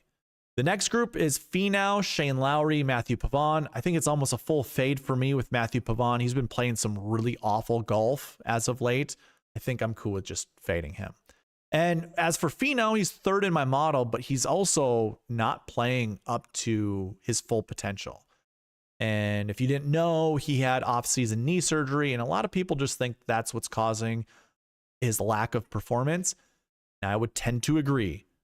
I don't really care for him at this event, especially at 10,200, but I'm not going to shy away from playing him. I'll play him in some of my lineups, but they're not going to be like high entry fee contests that I'm putting him in. I'll put him in my cheapest contest to try to win back my money, and that's it. But I think it's just going to be Shane for me from this group. The next one is Sungjae, Steven Yeager, Jonathan Vegas.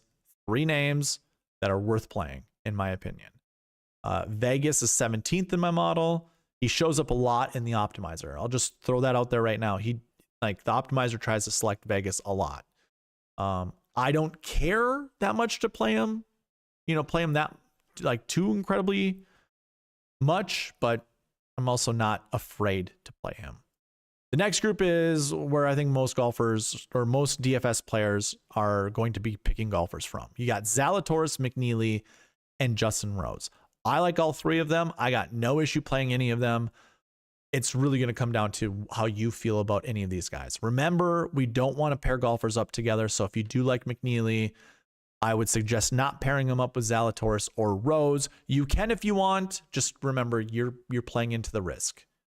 When I go over these Marquee Tee Times, optimal lineups, less than 5% of optimal lineups have golfers that are paired together from the Marquee Tee Times.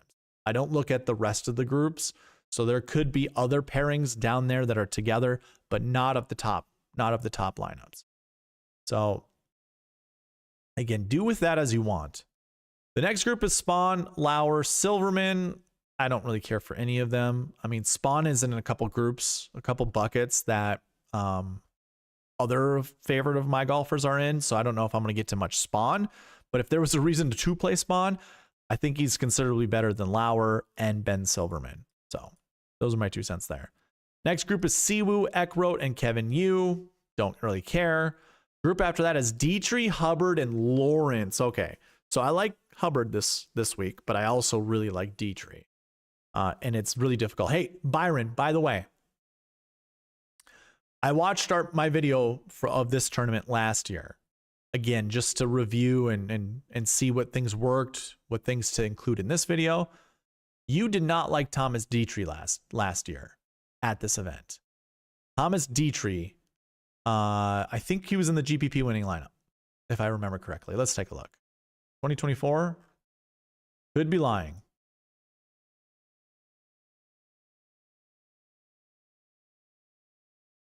I am lying.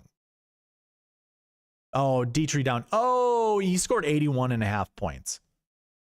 He was 1.5 points behind Max Homa.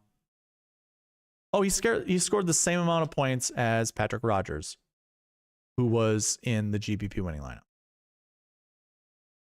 So you would have had to, what? Yeah, you would have to leave a lot of money on the table, but Dietrich was still a good play. Let's see, could you have won a lineup with Dietrich? So 567 is what I need to beat. So if I went like this and kind of follow the same approach, it's 49,000. I don't want that. 50,200. Do I go like this?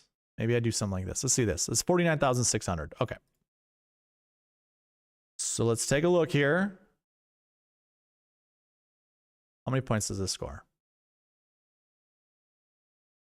It's 560. Dang it. GPP scored 567. All right, I'm not going to continue to try to build a lineup with Dietrich in it, but I just wanted to point out how wrong Byron was. Leave it as it is. Anyways, last group, Kurt Kitayama, Gary Woodland, Emiliano Grillo. I like all three of them, to be honest with you. Grillo pops up in a couple lineups that I've been building, and I like him as the last piece in. He's a ball striker, hasn't been playing super great. He's actually in the strokes gained 5 bucket, which means he's got negative off the tee stats. How is that possible? Minus 0.148. He's still positive on ball striking, but oh God, the rest of the stats are terrible. He's almost a strokes gained 6 golfer, which means all stats. No. Actually, no. Strokes gained 6 means there's no stats. He's like one of the, okay. I might have changed my tune on Emiliano Grillo right there just by looking that up. I don't know if I like that. Anyways, those are your Marquee Tee Times. I'm going to slap some music on. Your first roll call, which is way too late. It's an hour 30 in. I will do another roll call in 30 minutes. So just stick around for that if you want, entries into the giveaway, into next week's giveaway. Put some music on. Give me 2 to 4 golfers from the Marquee Tee Times you'd like me to build lineups around. That is your roll call. Let me have 2 to 4 golfers to build lineups around. Now, for my members on the YouTube channel, let's get Daft Punk going. Yeah, I mean, we're going to get the synthwave music going, but can't play things that can get us copyright. Or copyright.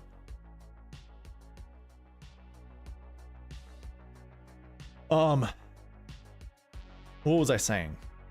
2 to 4 golfers. That's going to be roll call number 1. Oh, for members. All you guys with the badges. If you're a red tier member and above. Do you want a members only video after this? We can save your lineup builds for that. And if that's the case, I'd probably end this video in 30 minutes. So we wouldn't go any longer than 30 minutes from now. And then I would start up another stream just for members only. I'm leaving it up to you guys. Basically, if you want that to happen, type 1 in the chat. If you don't care, you don't type anything. I need at least 3 1s in the chat for me to do a members only.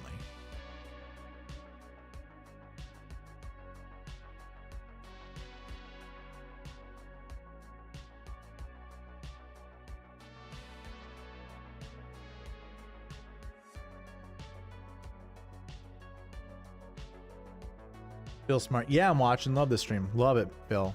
Appreciate you being here, man.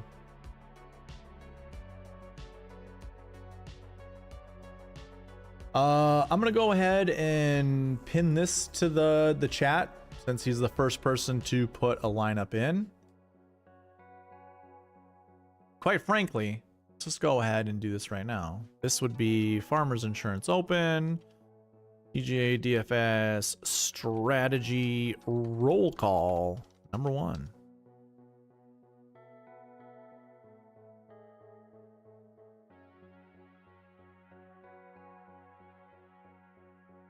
I guess I'll give Ryan credit. It's fine. He was a little early with it, but it's all good. John Lee changed his name back to Lombardi Lee. What are you doing? You got multiple accounts, man.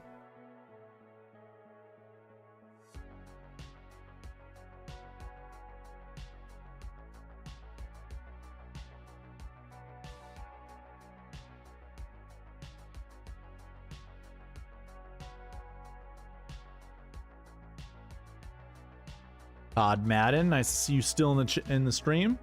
Nathan Johnson, you know what, Nathan? Your name also appeared in last year's Farmers Insurance Open. I'm like, where in the hell's that guy been? Good to see you back in the chat. Daryl Mooney's here. Look at you guys, my trusty followers. Appreciate you, honestly. I would like that in the future, but I'm good for tonight. What did I say? I don't remember. Add it. John Bizzle.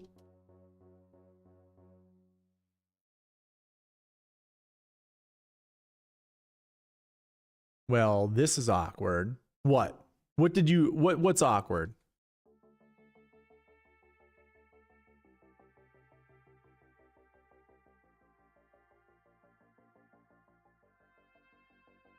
Don't tell me Byron is way back in the past. Referring to members only stream. I got you. I got you. You're good for tonight. Love that. There we go. Okay. Oh, this is awkward because of the Dietrich thing. I bet you that's what you're talking about. By the way, here's just a reminder. Make sure the little red bar that's down here, make sure it's all the way to the right, or just go ahead and click on the little live text that's over there next to the play button, and make sure you're all the way up the stream. All right, let me know if I missed anybody. I think I got everybody. But yeah, if your name's not on this list and you left me a lineup, you let me know. I think I got everybody. There's Todd. There's Nathan. Todd gave me 2 lineups. All right, Todd. I'll try to remember that. Okay. So the first one we got is Zalatoris, Woodland, and Decky. All right.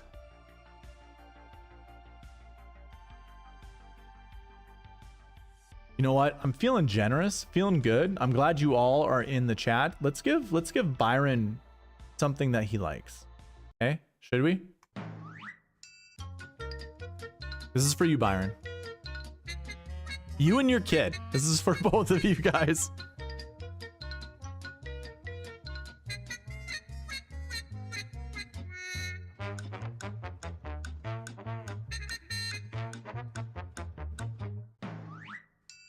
That's it. That's all you get, Byron. Just one.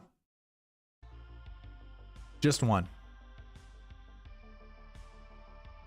Decky, Zalatoris, and Woodland. Okay. So we're going to put 3 minutes on the clock. We're going to run lineups every 3 minutes. Woodland was what, 7,200? Timer is up. I don't think Ryan's here, but we're just going to go ahead and build lineups. I got all my exposures set to 100%. So we shouldn't have any issues building lineups. Here we go. Oh, I got to actually go back to the show. And here we go.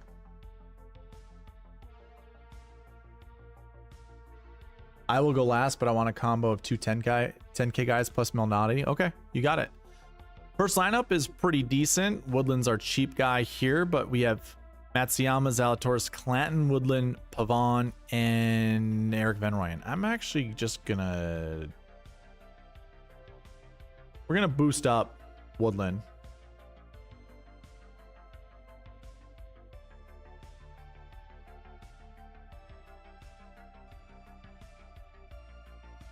Run this again.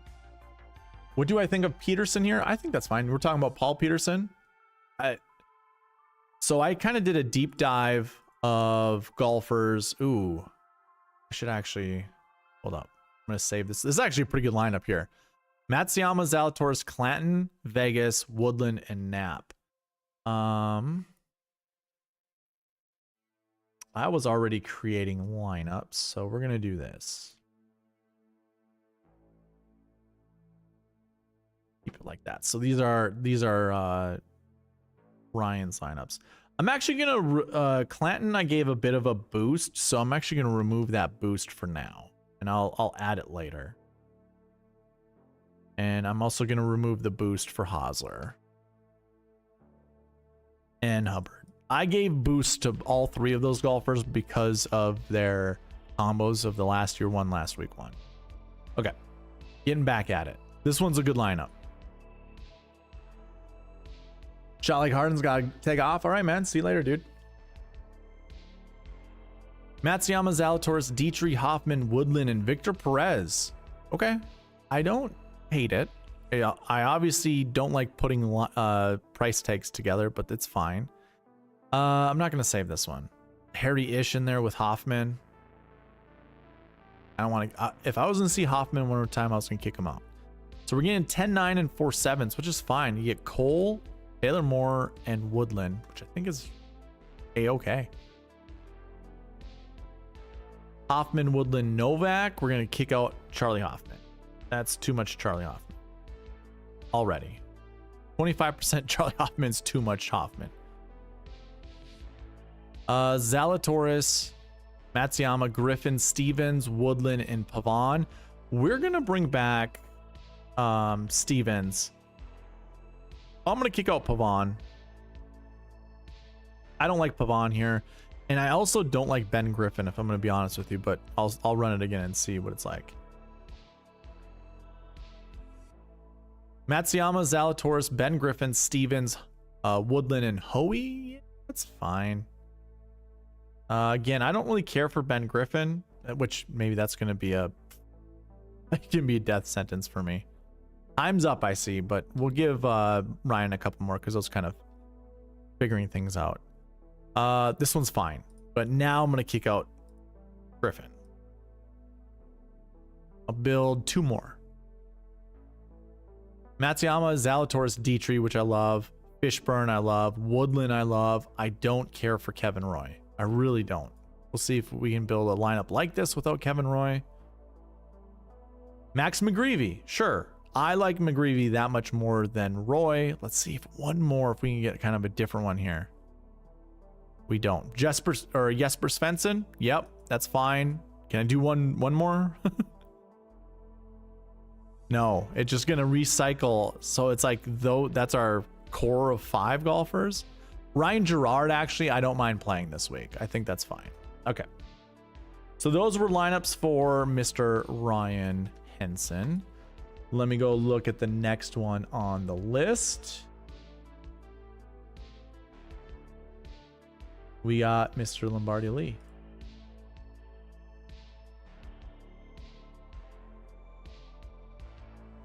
Let's take a look. I saw a chat. Ali Bro. Slightly off topic, quick one and done pick. Cheers for content. Hey, thanks for being here. I think for me, it really depends. Like, what's your position? I know we're kind of like only 2 or 3 events in. For me, I had a guy who missed the cut at the Sony, and then I had Ryan Gerard last week. I went into this deep dive for Korn Ferry golfers. And I was like, you know what? A high scoring event, like you have to get a really low score, but high DraftKings points.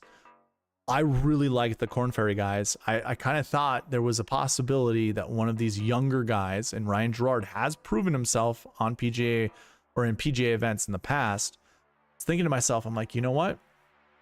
I kind of like Gerard this week, so I'm with Gerard. He finished decent, got me some money, but not a lot. For me, I'm going to try to catch up. So I'm going to pick a golfer that most people aren't going to play. I think for me, I'm going to put Hosler in my lineups, or not lineups, but in my one and done, whereas most people are going to put probably Zalatoris. This is a really good golf course for Zalatoris, and I think some people can get a little too cute, like me, because I already feel like I'm behind the 8 ball. Like, the one and done I'm in, guy has first and second place. A couple of them do. It's like, geez. Okay. I don't know what to do with that. So I feel like I'm already playing catch up. I think Zalatoris would be a good pick this week to play. I also kind of think Oberg, maybe Oberg's really the play, because I know, you know, Oberg kind of has major championship pedigree. He obviously played the Masters well, but you know what? I kind of have a sneaky suspicion he's going to let us down at the majors this year. So this would actually be a really good place to put Oberg, especially after his TGL debut, which he looked good. So maybe it's Oberg. Sungjae could also be a good fit, because I don't know if how many people are going to be playing Sungjae. They're probably going to save him for like the Cognizant or, you know, golf courses that he's played well at, like the Wyndham Championship or things like that. Okay, sorry.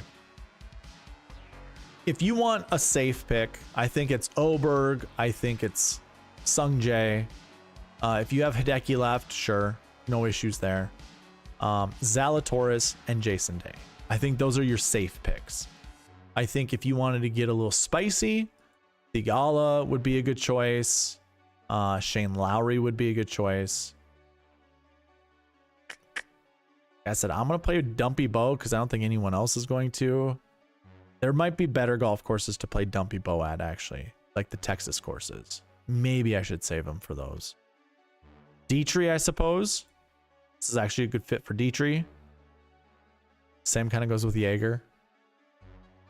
Those would be some spicy picks. I guess that's according to me, that they're spicy. But anyways. Dietrich Necro for Mr. Lombardi Lee.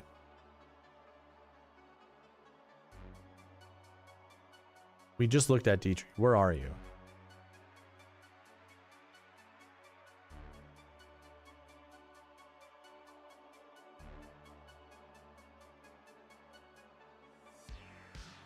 Okay. I'm going to bring some people back, and I'm not going to bring others back. Golfers that I've seen and that I don't really care for.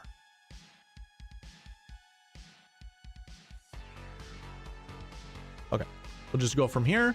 I'll go ahead and put that timer back on. Here we go. You heard a lot of love for Homa and One and Done? I guess. I'm not there, but that's fine. Oberg, Rye, Griffin, Dietrich, Eckroat, and Woodland. Okay, this is one of those times where the optimizer is just going to constantly select. Oh, I already did the thing. Where the optimizer is just going to constantly select Ben Griffin. And that's usually a cause for us to be like, okay, maybe we need to play Ben Griffin this week. I don't care for it, to be quite honest with you. I don't like Ben Griffin that much, especially at a course like this. But this is, maybe that's why we play him, honestly. Zalatoris, Pendrith, Rye, Dietrich, Jaeger, and Eckroat. That's a really good lineup. I like that lineup. You know what? Haven't been doing a lot of sound effects. Let's put one of these out there. That's what that lineup makes me feel. It's a good one. We need to give Eckroat a little bit of a boost.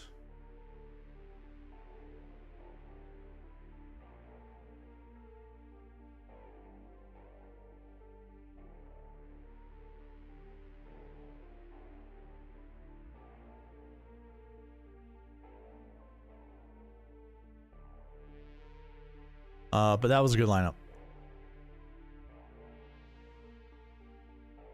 Ooh, this one's spicy. Zalatoris, Pendrith, Rye, Dietrich, Eckroat, Gim. Don't mind that one.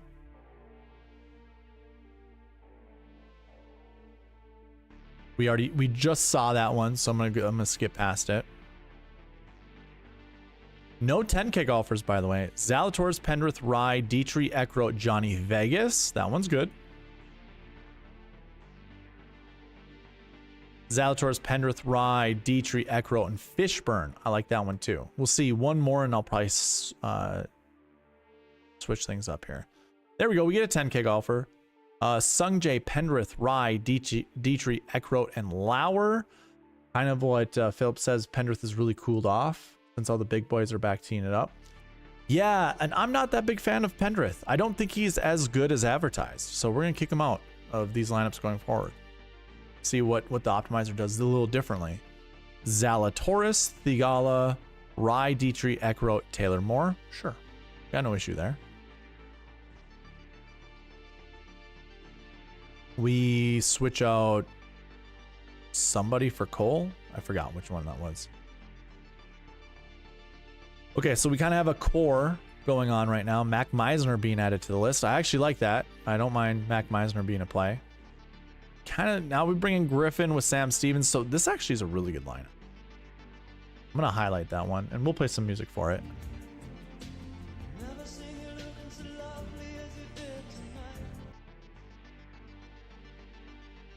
I do like that lineup. Time's up. I'll get one more lineup after this one.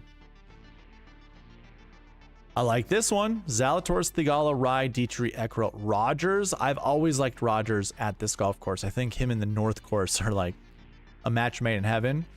South course is a little more difficult for him, but I like it. And I like Matt Wallace. So these were two good lineups to end Lombardi Lee's lineups with.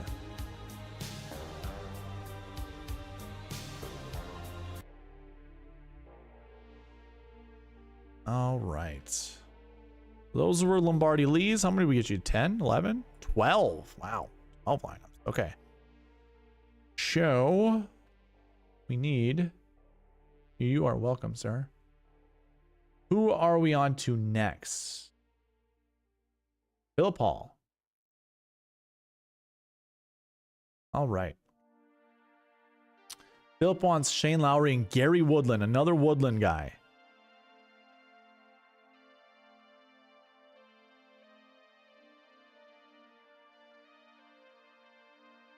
Shane Lowry, Shane O'Mac, Gary Woodland. All right. Timer is coming up. Here we go. These are for Philip Hall. First lineup is Zalatoris, Lowry, Rye, Griffin, Gim, and Woodland. So Griffin showing up again, but getting the boot. He's the low guy. He's getting the boot. Zalatoris, Lowry, C, woo, Kim, Aaron Rye, Gary Woodland, Victor Perez. Sure. I guess that's not a big deal.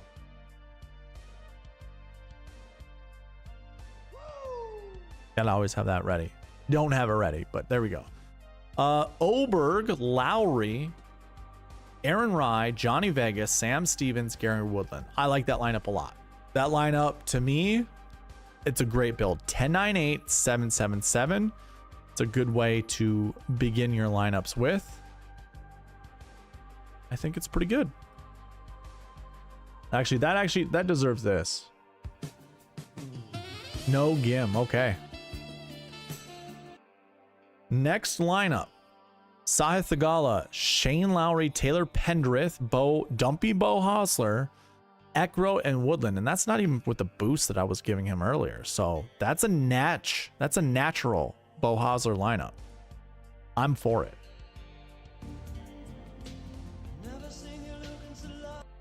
Zalatoris, Lowry, C. Woo Kim. Sorry, C. Kim.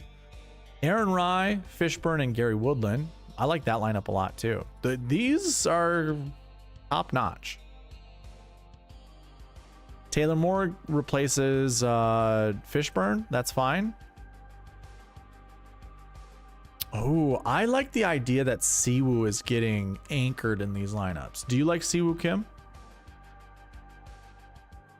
There's a ton of these Siwoo Kim lineups. I think it's decent. All right, so now we switch it up. I like this. Oberg, Lowry, Pendrith, 10-9-8. Lauer, Woodland, EVR, 7-7-6. Let's give it one of these. By the way, on my soundboard, it just says sexy. Sexy music.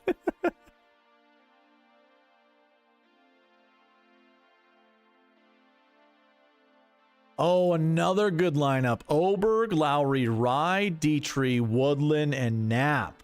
Which one am I playing for this one? Maybe I do one of these. Oh, whoa, whoa, whoa. I'm kidding. No, this is a good lineup. Both of these lineups I'm highlighting because I like them a lot. I'll build you two more since I was kind of messing around. Oberg, Lowry, Dietrich, you said no Gim, but this is a really good lineup with Gim in it. Gim, Hoffman, and Woodland. No Gim, so actually I'll build you two more.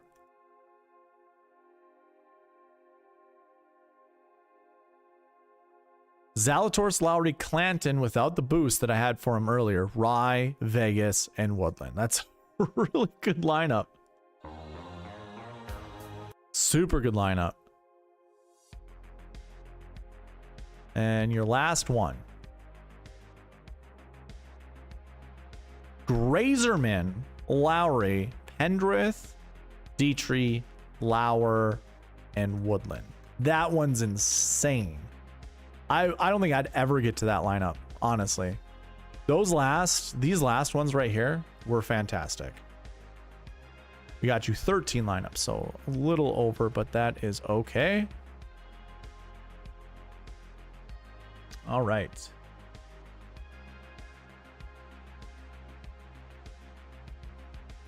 Going on to the next one. Ali, bro, I just saw your message that you were in the same boat. So those, I mean, I already have Dumpy Bow set as my guy. I'm probably gonna think through it. All right, we're on to Cody Gamble. Cody Gamble wants Sungjae and Zalatoris. A great combo to build lineups around. All right, we'll go ahead and put on the timer and we'll get going.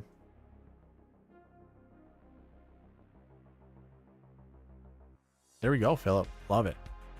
Sungjae, Zalatoris, Taylor Pendrith, Lauer, Woodland, and Victor Perez. Kind of seeing a little bit of the same things. I'm going to not save that one and move on. You're welcome, Philip. Sungjae, Zalatoris, Rye, Gim, Woodland, and Pavon. I'm also not saving that one. I don't care for Pavon. I like this one. We have Taylor Moore and Woodland. Do you like Doug Gim? Because it looks like he's showing up a lot. Same with Aaron Rye. Next one gets Harris English in there. I'm not saving that one. I'm thinking about... Okay, it changes here, but you still let me know. If you don't like Gim, I'll kick him out. We get Zal and Aaron Rye. Aaron Rye showing up a lot. Sungjae, Zalatoris, Rye, Ekro, Woodland, Novak. That one's pretty good.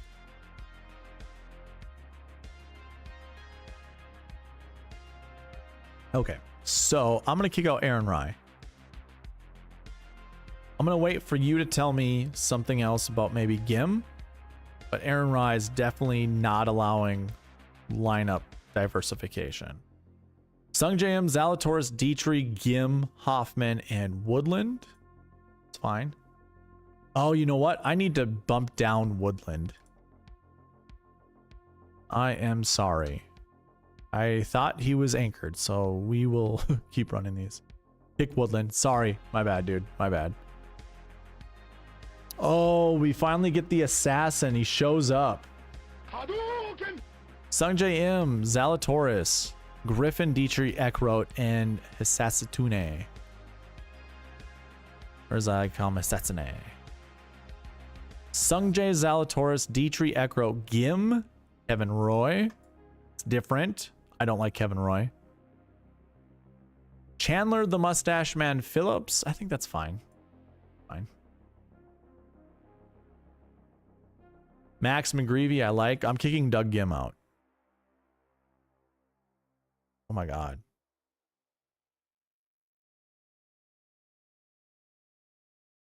Sungjae, Zalatoris, Pendrith, Eckroat, Lauer, and Schmid. I like that one. That one's good. M, Zalatoris, Dietrich, Eckroat, Fishburne, and Sam Stevens. There, we got one that's worthy of this. I love that. A good lineup.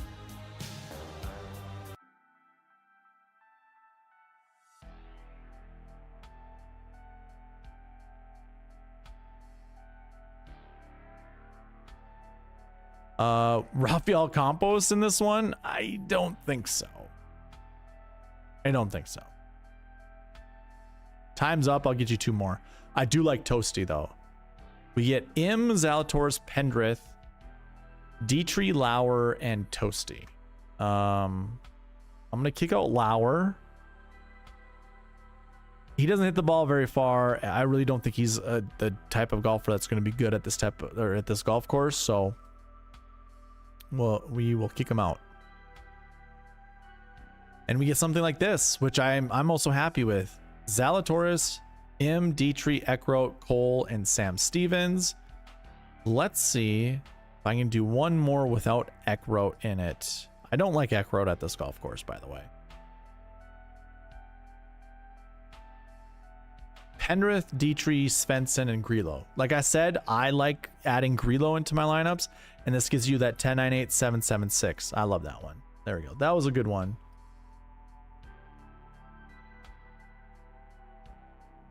To give you one of these.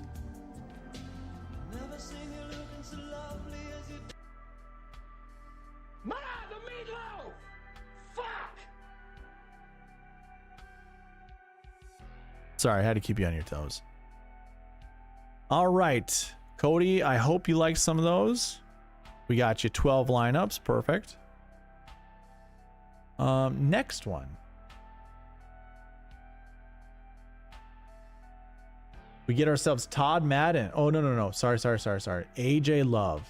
AJ, are these golfers in your dummy lineup? Hubbard, Hosler, Day, and Oberg. Okay. We get Oberg, Day, the Haas,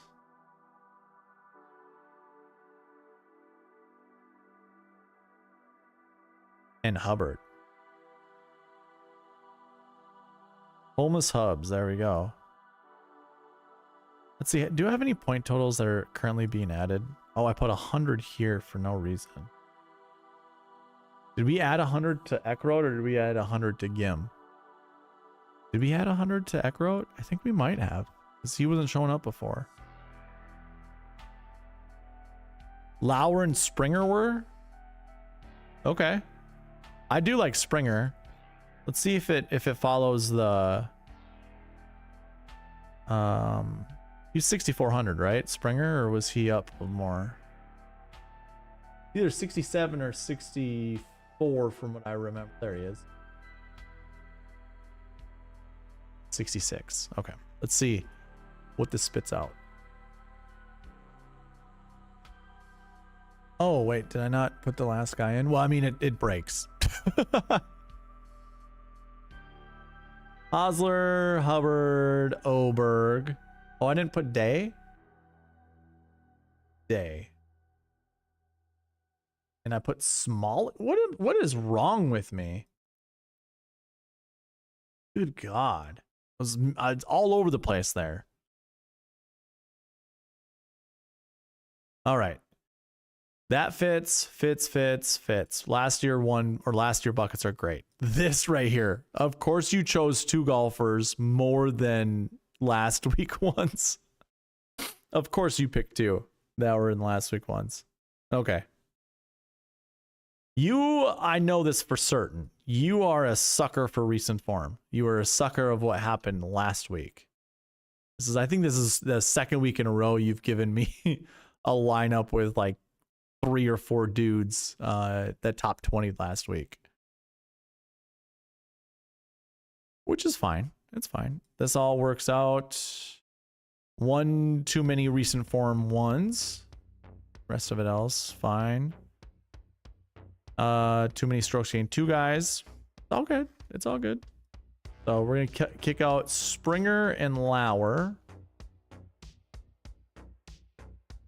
And go with these 4 and see what works out. Hey, Jim.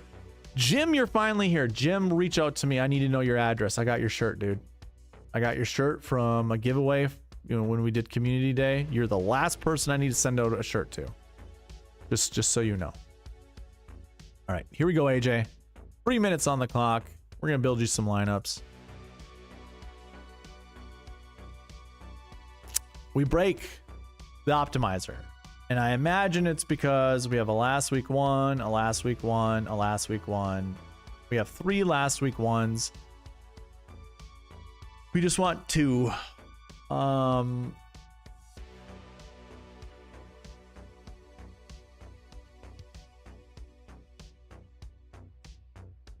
Let's see.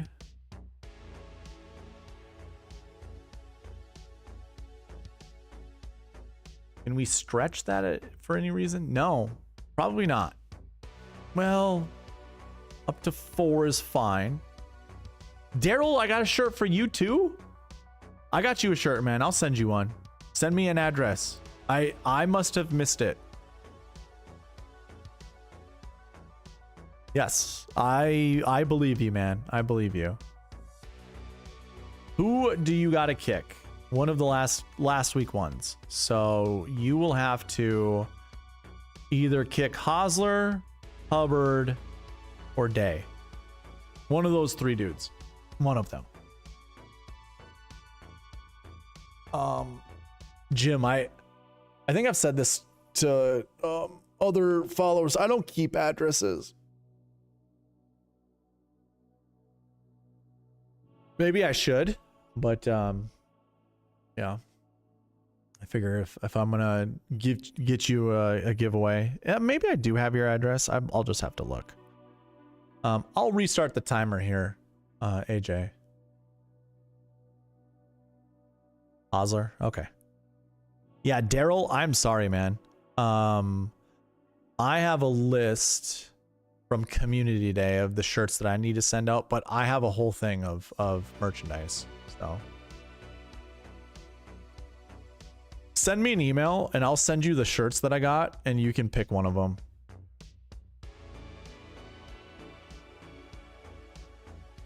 Because I have 4 total shirts now. I just don't know your size. Right, Daryl. I remember. I know you go out to sea a lot. Yeah, it took a while to get the merch drop in, but we finally did. Okay, we're restarting the timer and we're going.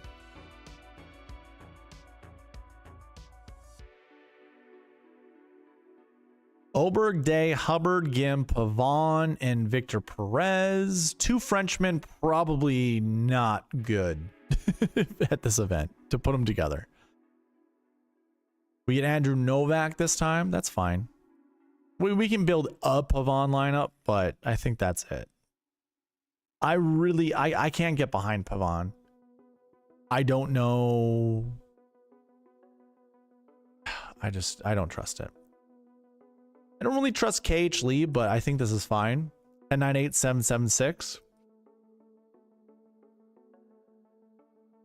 Not a TPC golf course, but it's fine. Evan Tway. All right, kind of getting a little risky, a little frisky, I should say. Davis Riley is a no-go. There's something wrong with Davis Riley.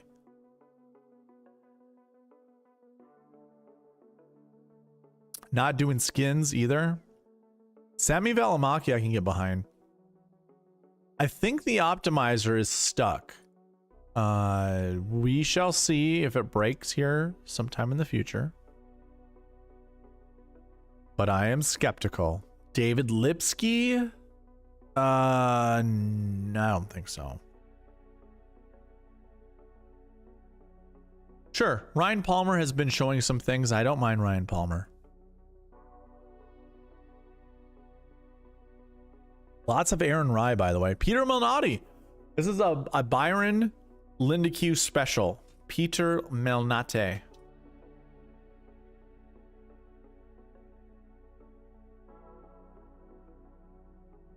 Wesley Bryant. That ain't happening. Okay, I'm going to see what happens when I kick Aaron Rye out. I actually might break the optimizer. I don't. That's good. That's great. Ludwig, Day, Hubbard, Gim, Justin Rose, first Justin Rose signing, and the assassin Hisatsune.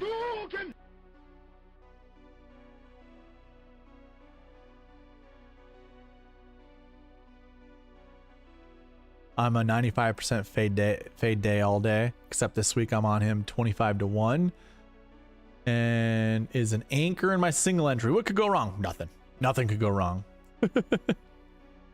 Oberg, Day, Hubbard, Eckroat, Gim, Schmid. There's a good one. I like that one too. We just had to kick Rye out of there, and now we get access to a bunch of different types of lineups. Here's a good one. Oberg, Day, Hubbard, Gim, and Johnny Vegas. With Hayden Springer. I don't know if I said that or not. Oberg, Day, Hubbard, Gim, Rose, Whaley. I like Vince Whaley this week. He used to be a cut machine. I think this is an okay golf course for him to play in. SH Kim has had success here in the past. I don't care for him. And I'll get you 2 more lineups here. Pearson Cutie. He's fine. Whatever. Joe Highsmith. I don't think so. I'm not a huge Joe Highsmith fan. But I'll do Ryan Gerard. This one right here, I like that lineup a lot. What do we get you? 12 lineups? 12 lineups. I didn't even have to like count that time. That was great. I like that one. I like the Springer lineup. I guess I don't mind the Hisatsune lineup. All right, there are those lineups. Let's see who's next. Kind of getting through this slow. I need to speed it up a little bit. Todd Madden. We are finally on Madden. Madden, are you still here?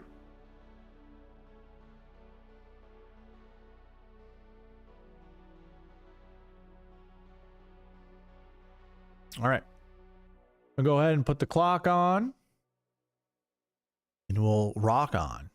Guess my lineup sucks, says AJ. There were a couple that it was struggling for a little while, but we got there. All right, 3 minutes on the clock. Here we go. Building lineups with Zalatoris and Shane Lowry. Todd Madden is here. There we go. Zalatoris, Lowry, Rye, Dietrich, Gim, and Lauer. Don't mind it at all. How many Penrith lineups are out there? We built a lot in the beginning. There were a bunch. This lineup here is Zalatoris, Lowry, Rye, Dietrich, Gim, and Vegas. That's actually a really good lineup. I like that one. Penrith. What did we have them at? We have them in 17% of our lineup so far, so that's pretty good. Did we just save this one? Yeah. No.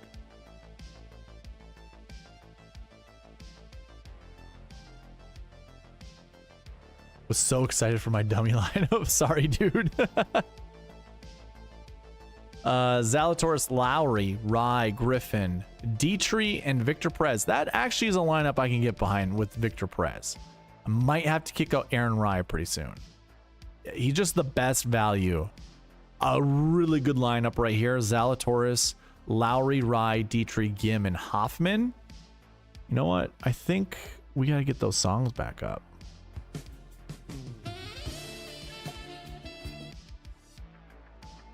How to do that. Wow. Zalatoris, Lowry, Rye, Jaeger, Gim, and Stevens. Yeah, sign me up. That's a good one. Let's see here.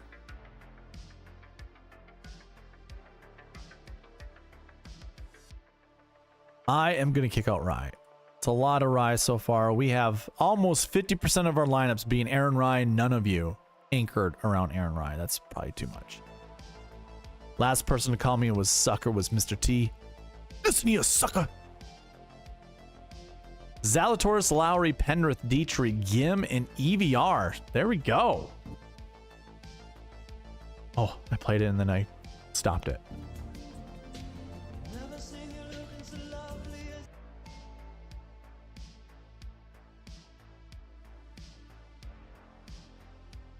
I don't really care for Novak. We've saved him in a couple other lineups, but I'm not going to save him here. Hey, I don't mind this one. Zalatoris, Lowry, Penrith, Griffin, Dietrich, and Jake Knapp. The Knapper. Lombardi Lee, I like Matt Wallace. I actually built a lineup earlier today that had him in it, and I was like, ooh, it's a sneaky good lineup. I'll show it to you. Zalatoris, Lowry, Penrith, Dietrich, Gim, and Chandler the Mustache Man Phillips. Sure, we'll save that one. I have been trying to stay away from saving lineups with him in it, but this one's fine. The Harry-ish with this one's fine. I'm gonna kick out Penrith. I'll build you a couple more since the time is up. 2 more. Zalatoris, Lowry, Griffin, Dietrich, Jaeger, and Doug Gim. That's a very balanced lineup. I think if you're in a 100-man contest, that is perfect.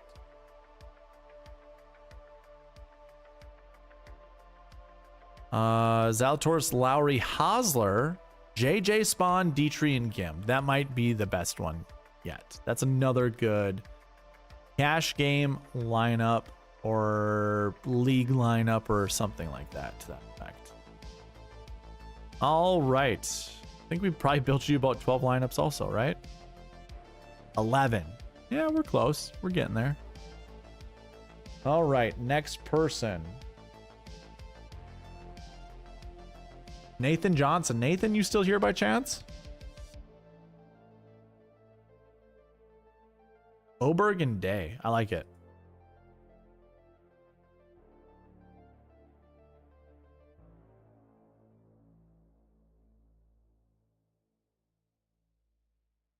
All right, putting the timer on, 3 minutes. Here we go. Oberg and Day. I see one Rye lineup. Actually, you tell me, do you like Aaron Rye? Because he's going to show up a lot. 10, 9, 8, 7, 7, 6. Starting it off the right way.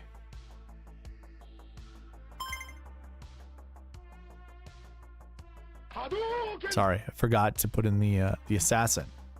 Oberg, Day, Rye, Lauer, Victor Perez, and Max McGreevy. Sign me up. I love it.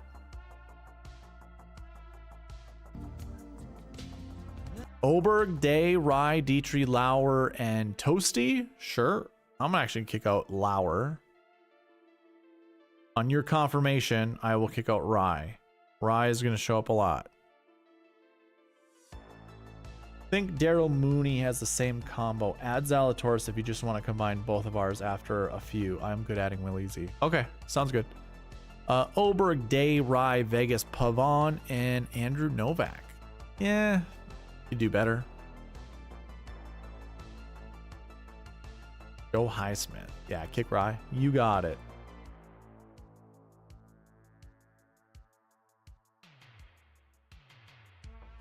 Oberg, Day, Gim, Vegas, Hoffman, and Pavon. Okay, no.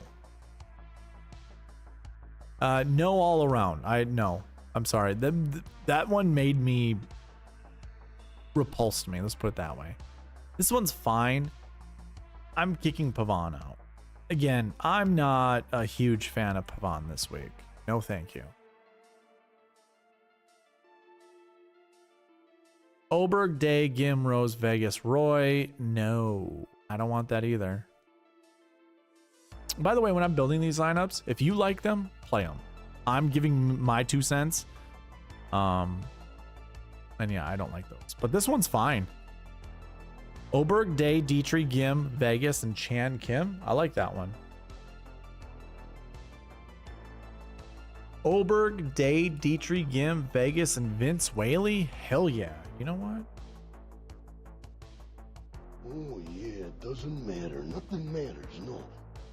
Forgot about the Macho Man. Lonto Griffin is one of those. I think he's a sneaky play this week. I like Lonto. I'm thinking about kicking out Vegas. How do you feel? Johnny Vegas, you want him kicked? I don't mind it. I know I think Rick was talking about how short Mateo Montecero hits the ball. I couldn't care less. I think it's fine. Like in a vacuum, I'm looking for bombers, but Mateo is a good player. Sam Ryder is good also. All right, we're gonna kick out Gim, and we're gonna also kick out Vegas.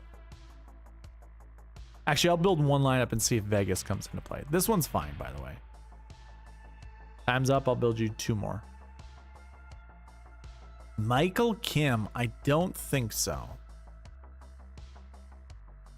You know what? Let me take that back. We're going to kick out Vegas. We're going to bring back Kim. Maybe he shows up. Maybe he doesn't. but I think this is like a home field event for Kim. Okay, Dietrich for a few. You got it. Let me do one more with Dietrich in there, and then I'll kick him out.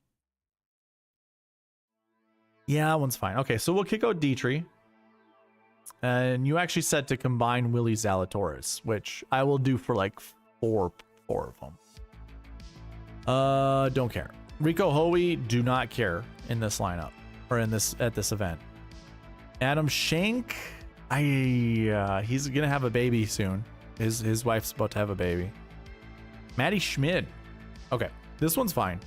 Schmid, Cole, Yeager, Hubbard, Day, and Oberg. Let's force in Mr. Zalatoris.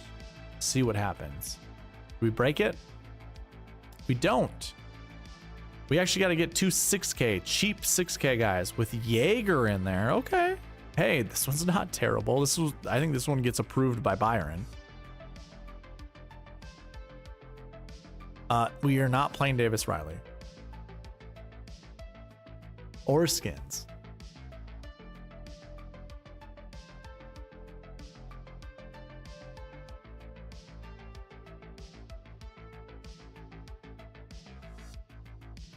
Wacky Valimaki, we like that. Steven Yeager is just sticking in there. Ooh, we get a Nicholas Norgard Moeller. Ooh. Reelman, by the way, sneaky play here. Sneaky play. You heard it here first. Rez, Grillo, and Dylan Wu? Sure. Could be worse. Oh, man. I don't care for Bridgman. I really don't. Otherwise, that lineup was juicy. One last one. I'm good kicking Vegas. Could you... Oh, yeah. He's been popular. Okay. All right, this one's fine. There are some people that are high on Lee Hodges. I am not. But I do like Grillo to go along with Springer. Is Taylor Montgomery a good play this week? I don't think so. Ooh, this is a pretty solid play. Okay, glad I did that last one. That one was pretty good. That's a lot of lineups. More than I think some people care for me to build, but that's okay. I don't think Montgomery is a good play this week. I think Montgomery needs to... I mean, he was injured. Okay, first of all, the match play from a couple years ago broke him. He looked awful.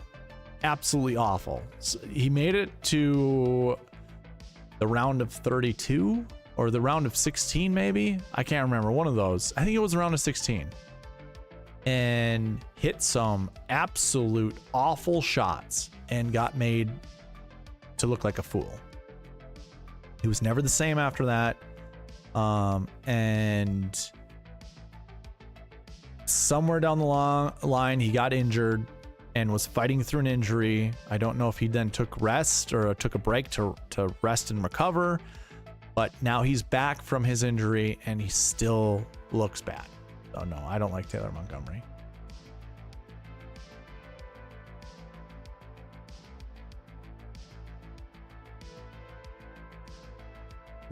Yeah, Byron knows what I'm talking about. It was the shot off the first hole that he just launched 150 yards right on the first hole. I think it was that second match of the day.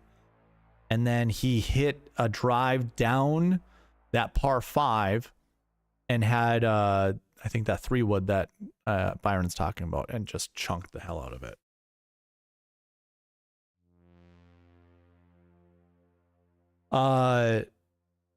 Nicholas Norgard, is it Nicholas? Yeah, Nicholas Norgard. He played last week in Dubai. I think that's fine. I think I did a deep dive on that not too long ago where like we looked to see people who were coming from overseas. I think like Rory used to play this event, same too with Rom, and they'd play, both events. Norgard is not in that echelon, but still Like, I think it's fine. I think it'll be fine. Okay. On to the next one.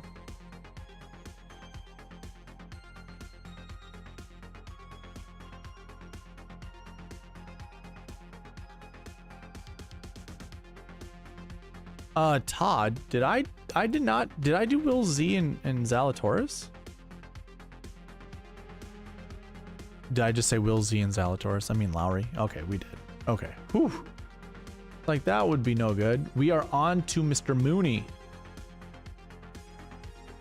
John Bizzle, are you here, sir? You are on deck. Technically, Todd Madden is on deck with Hideki and Hosler, but I'm going to push him towards the end since we already did one of his lineups. Bizzle, Hideki, Shane Lowry, and Hosler. Okay.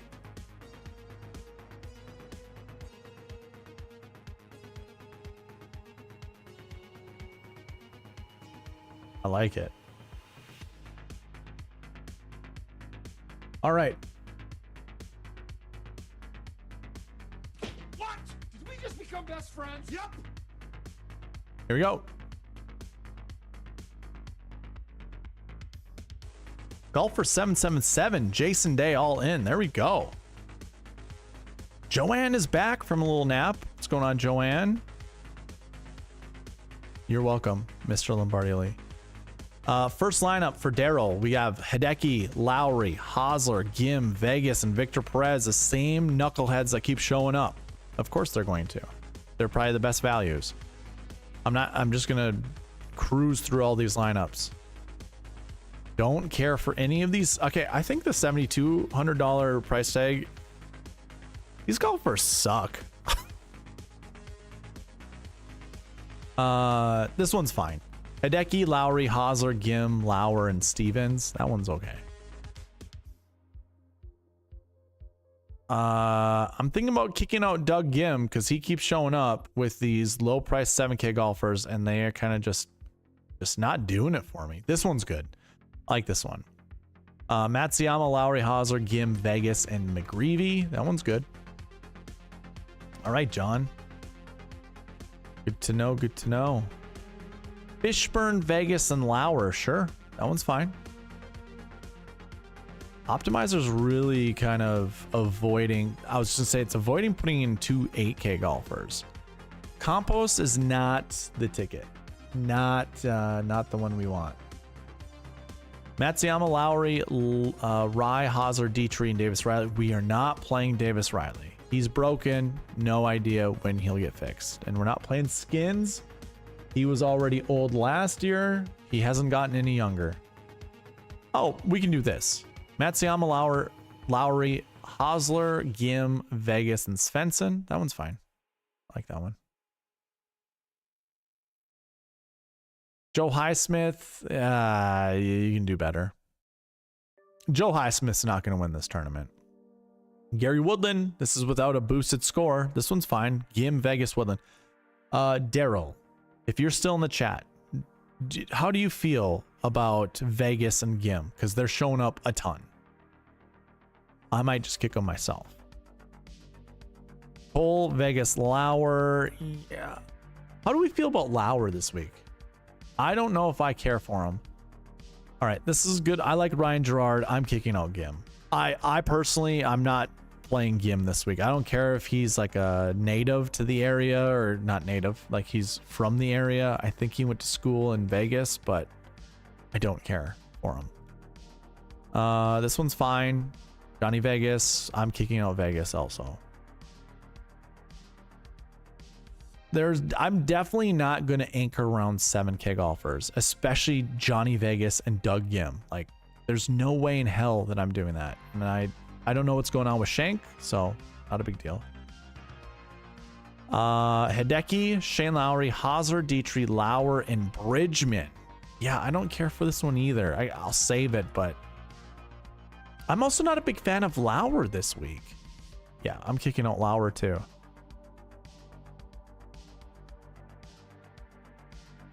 Lauer's got to be like the smallest dude with the blockiest looking head, honestly. Hayden Buckley, he sucks, but he kind of fits the profile of a golfer that'd be okay at this event. I'll build you 2 more, Daryl. I see the time is up.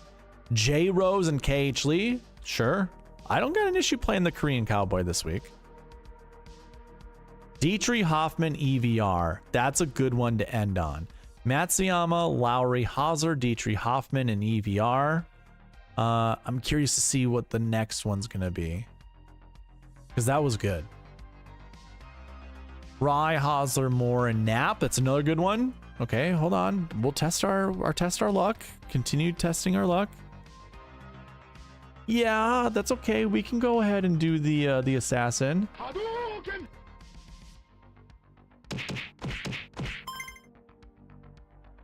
The mustache man, yeah, this is where it's just gonna fall apart right here. Toasty, sure. I like Toasty this week. Okay. I'm not gonna continue going on because I don't want to waste people's time. Todd, you are technically the next one, but I'm gonna again push you towards the end. We're gonna go with Bizzle, and I'm only pushing you towards the end because we already did one of yours. So we'll let everyone do one first, and then you'll be the first one to get your second one done. All right, so Bizzle with Hideki, Shane Lowry, and whoa. Did we just do this one? Hideki, Lowry, and Hauser. Okay. Oh, okay. We are on to Shot Like Harden. So I didn't pin John's the top. John, were you there? I'm sorry, man. Those were your lineups. I screwed that one up. Yeah, those were your lineups. Finau and Hideki for Mr. Shot Like Harden. He is not here, so I think I know Shot Like Harden well enough to know what he's good for, or what he likes and what he doesn't like. He wants 2 10K guys. Wow. Hot damn. Mr. Waking Up, man. What's going on? Why am I considering Snedeker? I can only imagine because you're a masochist and you like pain. That's why. First lineup for Mr. Shot Like Harden with 2 10Ks turns out to be pretty decent. Dietrich, Lauer, Perez, Schmid. I see another Perez lineup. Well, actually, I don't mind Perez. I don't want to see Lauer. Joe Highsmith, no. Skinny left-hander, I don't like Joe Highsmith. Shank, no.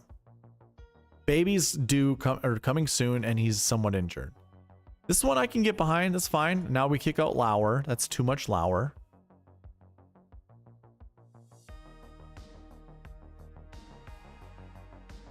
Fair. I don't mind Snedeker, to be honest with you. I think this lineup's pretty good. Dietrich, Vegas, Perez, and Hayden Springer. Sure. To answer that better, I don't hate Snedeker, but he is a 6K golfer. We never fall in love with one, never disrespect one. So that's what I'm kind of doing, is try not to disrespect him. But yeah, I don't care to play Snedeker. If you're playing one lineup and that you have a conviction playing him, that's cool. I got no issue with that. Vegas, Novak, Whaley. I like Whaley. I do not like Novak. So I'm going to kick him out, and we're going to bring back Whaley. I don't even know if Novak is a good profile for this, like a good golfer for this golf course, but my gut feeling says no. And Aaron Baddeley certainly is not. Nor is Zach Blair. Like, I'm going to stay away from short guys who don't hit the ball far.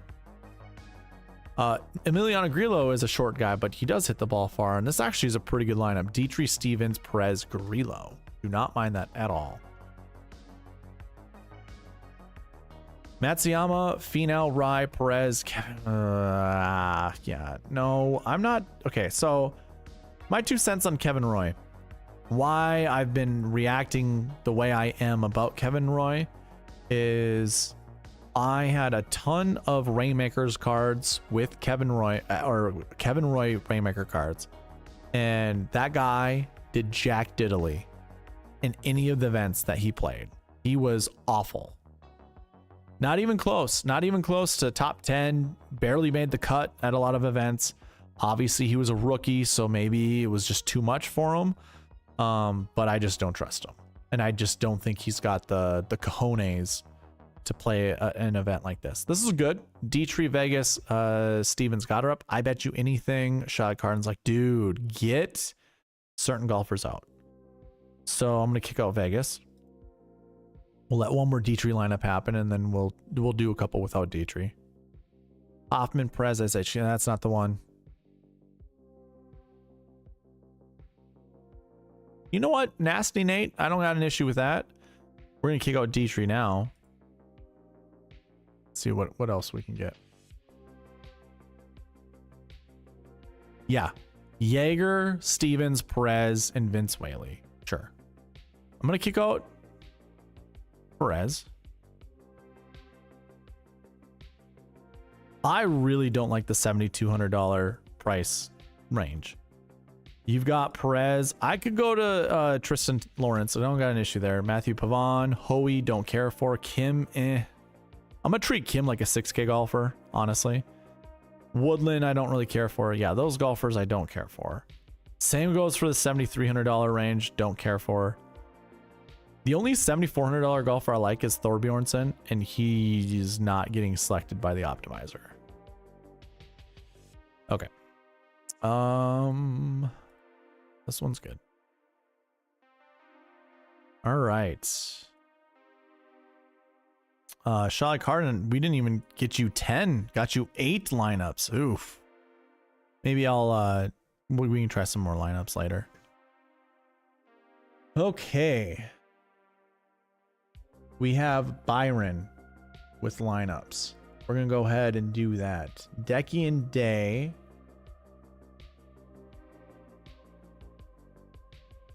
We're gonna go Decky and Day, and then we'll try something out with Byron a little bit later with 2 10K guys and Malnati.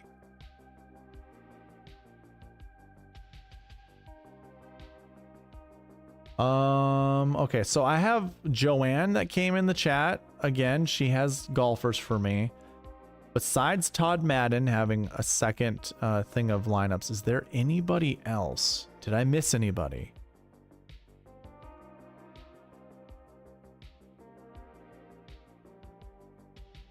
Not seeing anything.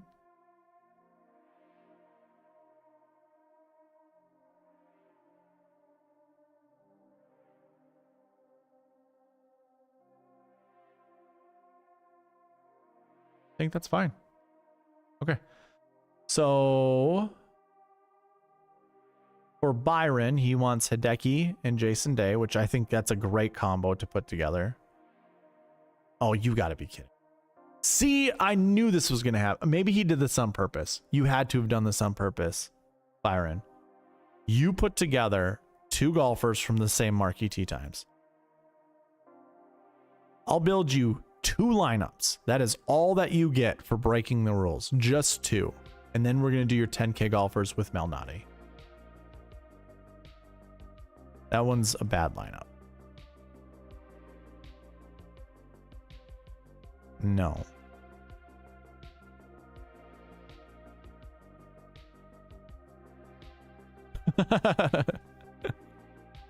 All right, so I'm gonna just kick out the usual suspects so I don't have to deal with this. I'm gonna get you 2 quality lineups. We're kicking out Lauer. I'm gonna kick out Pavon. We already kicked out Perez.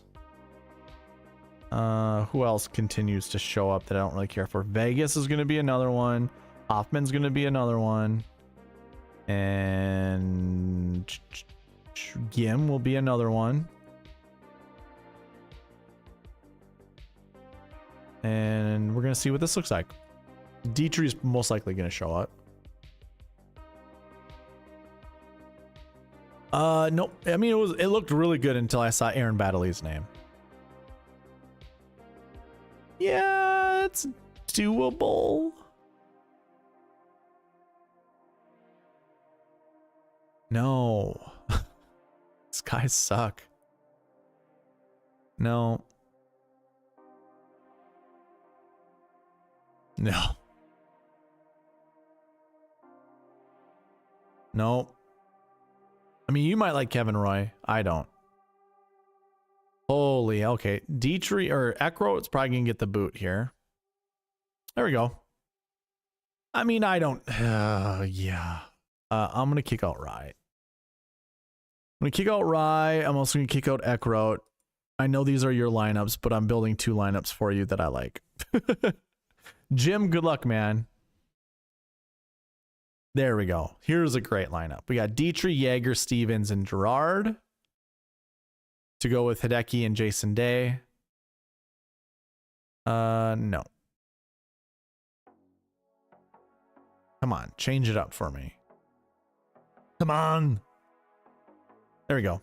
Henrik Norlander. There's your 2 lineups. I hope one of them does well. All right. So in order to get this, to make this happen, we are going to change, and anybody that has the optimizer or who's about to get the optimizer, you can do this. So Byron wants at least 2 10K guys. He didn't tell me which ones. He just said it was 2 with Peter Malnati. So because I don't have any differences with the AM PM wave, we're going to use the AM wave to create a bucket. And that's what we're doing with these guys. So then we come down here in the conditionals and we just switch it to 2 for AMs. 2 and 2. And we come down all the way to where Peter Malnati is, which I don't even remember how much he is. Right here, flat 6K. Could be one of the best values on the board. We're going to give him a 300 point boost so the optimizer doesn't have issues with kicking him out. And he's at 2%. Oh, we already have him locked in, so it doesn't really matter. Okay. We are going to build 3 minutes worth of lineups for Byron, picking 2 10K golfers and Peter Malnati. Here we go.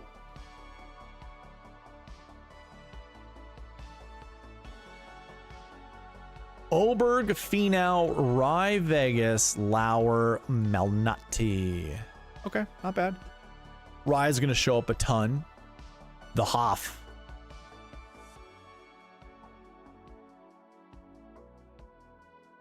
I'm already feeling like kicking out Lauer. I do not care for Lauer. Not nearly. No. Yeah. No. See, now this reminds me of Sepp Straka last week. They're not in the same caliber. Don't get me wrong. But like, ugh.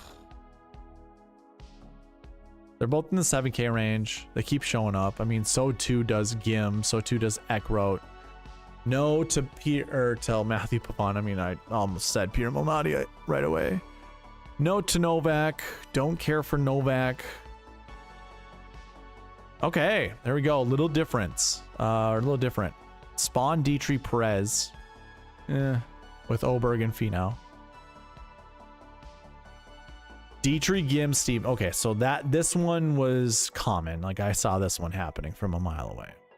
Stevens is gonna get the boot. Probably gonna kick out Gim if he shows up one more time. There it is. So Gim is gonna get the boot now. This is my Super Bowl.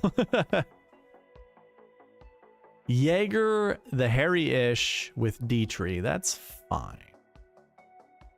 Capital F, fine. Rye, Dietrich, Whaley, and Malnati. There we go. We finally get a sexy lineup up on the board.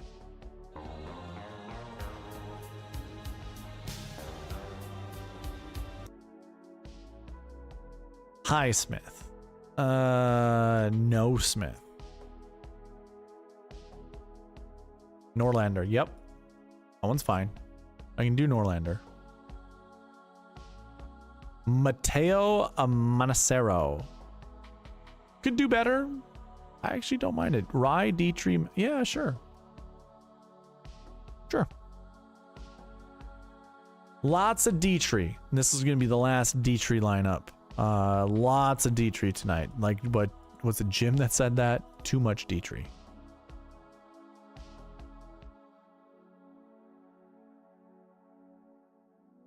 Oberg, Finau, Rye, Jaeger, Schenk. in Melnati. That's close. I don't know if I can't do Shank. Chan Kim though. Yeah, sign me up. Finau, Rai, Jaeger, Chan Kim, Peter Malnati. The timer's knocking down. Last one in. Oh, Kevin Roy. You know what? I know Byron likes Kevin Roy. Actually, I don't, but you just seem like the guy that likes Kevin Roy. Fishburne, Hoey, and Melnati. No. Yes. Oh, hell yes. Wait a minute. Wait a minute.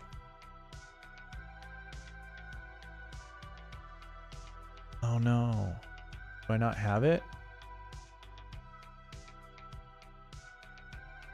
I don't have an oh hell yes from Stone Cold Steve Austin.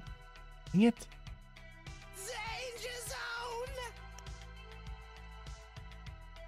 Here, this one's for you.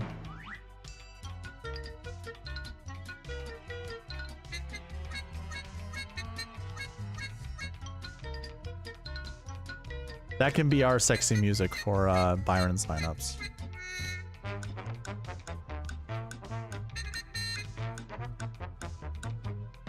We'll play it one more time.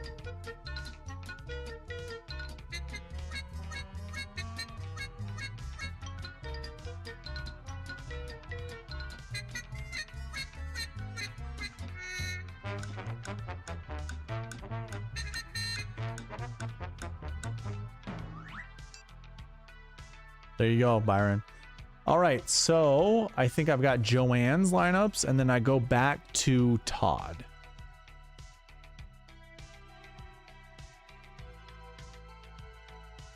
I'll double check, but I think that's how it goes.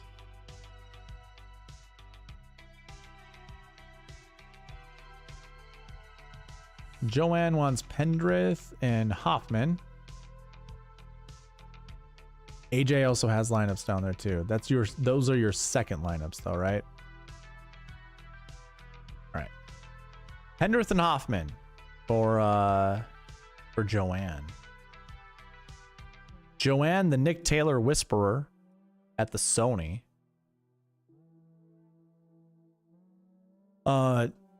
Joanne, are your feelings about these two golfers similar to your feelings about Nick Taylor? Like, are they strong feelings?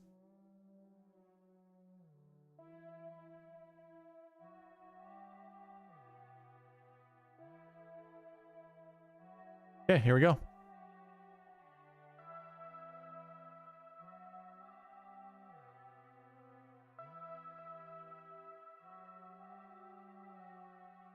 We're not doing Aaron Baddeley. Oh, I gotta change the 210K golfers. Yep, okay. Okay.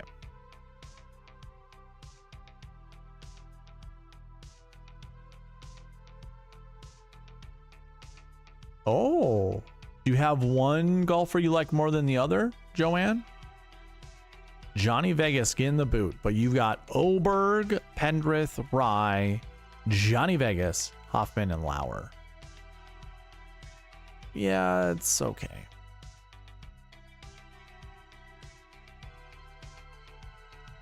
Okay, Zalatoris, Pendrith, Rye, Dietrich, Gim, Hoffman, and Gim getting the boot. Finally, get out of here, man. Get out of here. Zalatoris, Pendrith, Rye, Dietrich, Jaeger. Ooh, that's a good lineup there, Joanne. I like that lineup.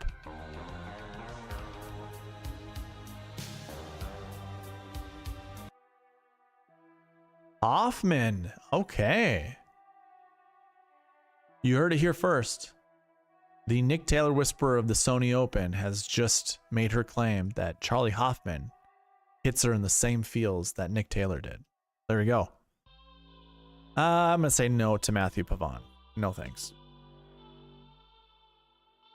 JJ Spawn, Will Zalatoris, Pendrith, Rye, Spawn, Dietrich, and Charlie Hoffman. That's another lineup.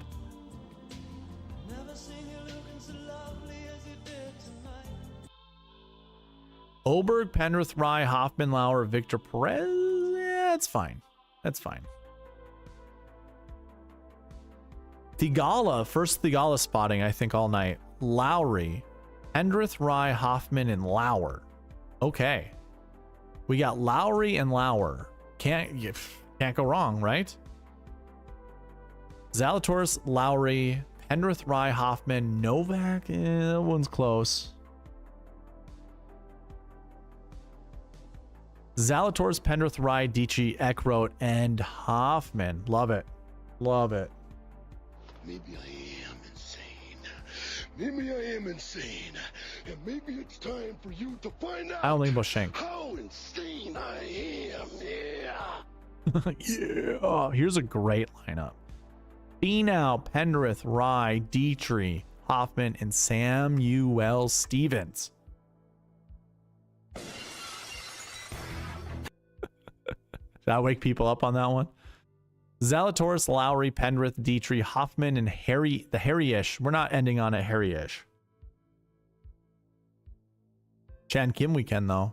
Great lineup here. Zalatoris, Thigala, Pendrith, Rye, Hoffman, Chan Kim. That is one of my favorite lineups of the night. We don't have that many lineups for you, Joanne. 8.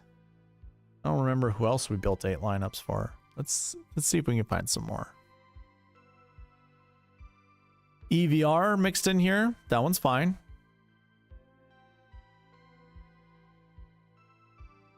Jake Knapp. Okay, so we're kind of just cycling out some of these guys. It's these 5 golfers, though, which I don't have an issue with at all. See if we can do one more good one. Ludwig, Pendrith, Rye, Dietrich, Hoffman, and the Assassin, Isatsune. Hadouken! Okay.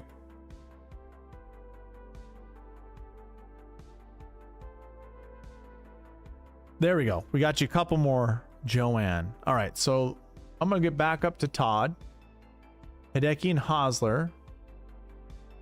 I'm going to build 5 good lineups for you. We're not going to do 3 minutes. I'm kind of hitting a wall, and we are approaching 3 hours. Dang it. I forgot to do, all right, let's make up some roll calls. Put your favorite golfer in the chat. This is going to be roll call number 2. Favorite golfer in the chat, you will get another entry into the giveaway next week. Next week I'm going to create some timers for roll calls that are just going to buzz, and it's going to pop up a message on the screen saying roll call, and that's how we're going to handle roll calls moving forward. You're welcome, Joanne. Favorite golfer this week. Joanne says Hoffman.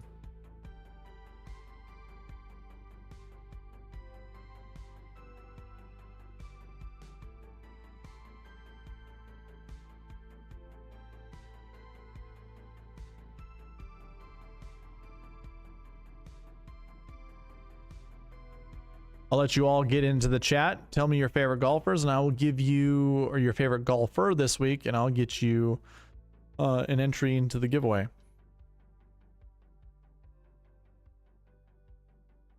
Todd wants Hideki and Hosler. Hideki and the Haas. 5 good lineups, and I'm already going to cut people out. I don't want to see Lauer anymore. I don't want to see Pavon. I don't want to see Hoey. I don't want to see Vegas. I don't want to see Gim. I don't want to see Eckroat.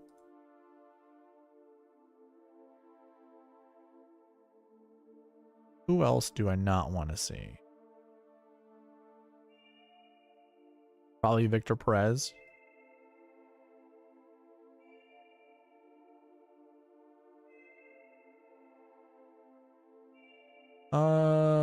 Hoffman, will bump him down.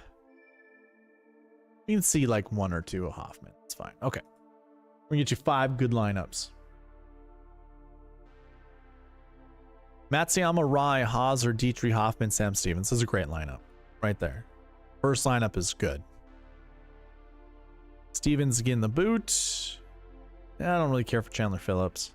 I don't know when I'm going to like Chandler Phillips. He kind of just lackluster in all the tournaments I thought he'd do well in. Matsuyama, Rye, Hosler, Dietrich, Fishburne, and Hoffman. That's a crazy lineup. 10, then drop down to 2 8s. Same with this one. I'm not going to save that one. Probably going to kick out Rye. I like this one a lot. Matsuyama, Rye, Hosler, Dietrich, Rose, and Hoffman. That's a great lineup. We're going to kick out Rye.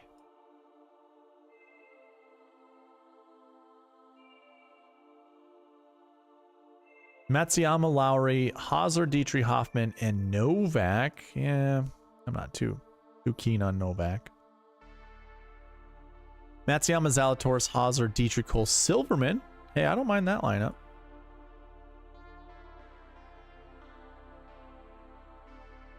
I do like McGreevy. Matsuyama, Pendrith, Hosler, Dietrich, Hoffman, McGreevy. What do we got? We got that's 5 lineups. Let me see. Let's do one more without Dietrich.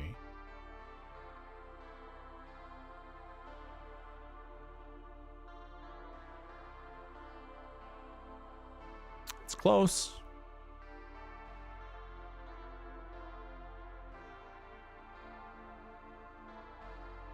Schmid and Toasty to go with Hosler and Hoffman. 2 10K guys? Yeah, sign me up. That one, okay, that was a really good one to end on.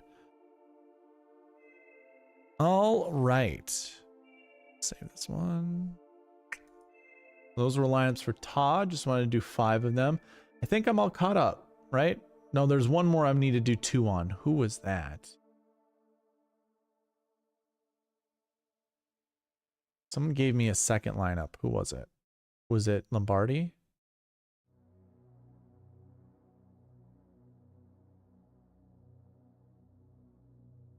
It was AJ. AJ Love. Okay, so AJ wants Day and Gim. I'm also going to build you 5 lineups. And I am hitting it. I'm crashing kind of hard, so this will probably be it. I'll provide like a little recap, and then that was it. That's going to be it. All right, so we get Zalatoris, Day, Pendrith, Jaeger, Gim, Shank. Yeah, that's close. That was really close. I like that lineup a lot. Okay, Day, Thigala, Pendrith, Jaeger, Gim, and Taylor Moore. Sure. Got no issue with that one. Day, Lowry, Pendrith, Jaeger, Gim, Hoffman. I like that one a lot. AJ, you're welcome, man. Zalatoris, Day, Pendrith, Jaeger, Gim, Chan Kim. Yeah, sign me up. I like that one. Chan Kim. I'm expecting a resurgence. I really like Vince Whaley this week. I think that's either 3 or 4 lineups now. Ooh, we get a Dane, a guy from Denmark, and a guy from Sweden to go with Gim, Pendrith, Day, and Zalatoris. Sure. We can get to 149. That's a good number. 150. We'll see. Don't really care. Actually, you know what? I don't mind Griffin. Nathan, you are welcome as well. I don't want Mateo. No thanks for Mateo. No thanks for Sam Ryder. We just need one more good one. There it is. Hayden Springer. Sign me up. There you go. Those are good lineups right there. We got you 6 of them, right? There we go.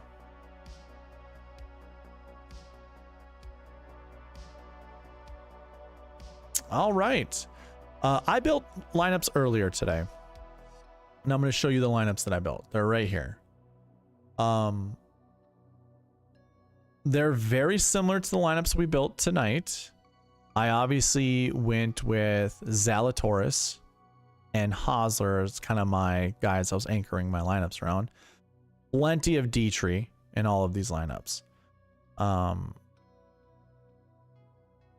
don't know exactly which one I want. It's funny, I had to remove, who was their last withdraw that happened? I can't remember off the top of my head, but there was a withdraw that happened.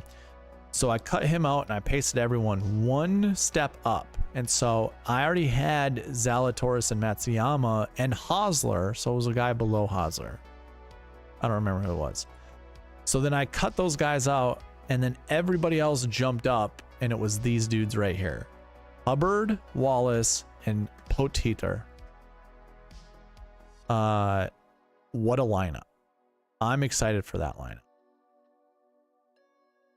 I also like this lineup. I'm not that big, like, okay. So from everything that I've seen tonight with building lineups and everything that I've listened tonight, or not so much tonight, but today and yesterday about lineups this week, it feels like favorite plays are going to be Aaron Rye. And I imagine because my optimizer isn't that much different than anyone else's optimizer. So I think Aaron Rye is going to be a pretty popular play. I know Will Zalatoris is going to be a popular play for good reason, by the way. I think a lot of people are trying to get to JJ Spawn, but JJ Spawn just didn't show up in my model whatsoever. I'm not sure if people are going to go to Bo Hosler. I think a lot of people are going to Dietrich. I mean, why not? Great. It seems like he fits the profile of this golf course pretty well. Lots of people going to Eckroat and Gim, and obviously my optimizer also liked those two golfers. I think Charlie Hoffman he's not going to get a lot of play, but because he played well last week and he kind of has decent course history here, I think he'll be picked quite a bit. Vegas is definitely going to be picked quite a bit. And I think that's probably it that I can really think of off the top of my head. Pendrith also will be played quite a bit. So like I'm not gonna shy away from Zalatoris, honestly. For me, again, I'm doing a lot of Zalatoris and Hosler lineups. I also don't care what 10K golfer that it's going to pick. I kind of like Sungjae this week to add with Zalatoris and Hosler. I want to stay away from a lot of the golfers that I think I just mentioned. I'm going to stay away from Eckroat, Dietrich, Gim. I don't know why I'm putting yeses for those. I want to stay away from Vegas, Hoffman. I mean, I guess maybe not. Maybe I got to put Hoffman in my lineups because Joanne is kind of a whisperer of these things. Pavon, no thanks. Perez, I'm going to have very small ownership with him. Lauer, yeah, I'm not touching Lauer this week. I think that's my fade of the week. You know how DGen has his fade of the week? Mine's probably going to be Lauer. I don't care about ownership. I just don't think he's suited for this golf course.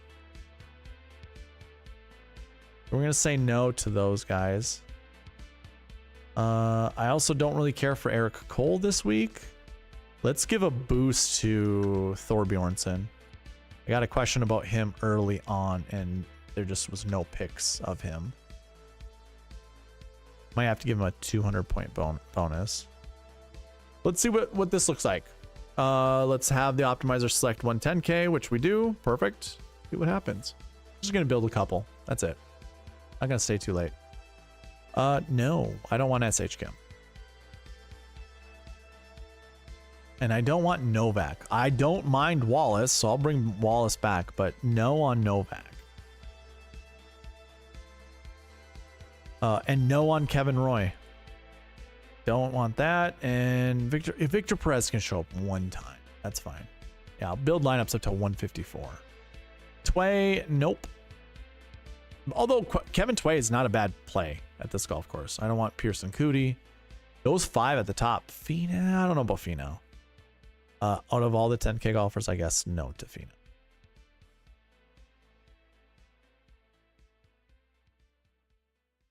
Yeah, there we go. This is what I like to see. Oberg, Zalatoris, Hosler.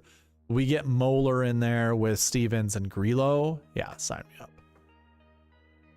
Grillo will break your heart, by the way, just so you know, but we're here for it. I don't want Hoey and Phillips together. It's crazy that Norgard showing up. Wallace, Perez, and Highsmith. Nope. I like Wallace and Perez. I don't want Highsmith, though. There we go. That's actually a pretty decent lineup. I like how kind of chaotic this lineup is. Wallace, Perez, and Gerard.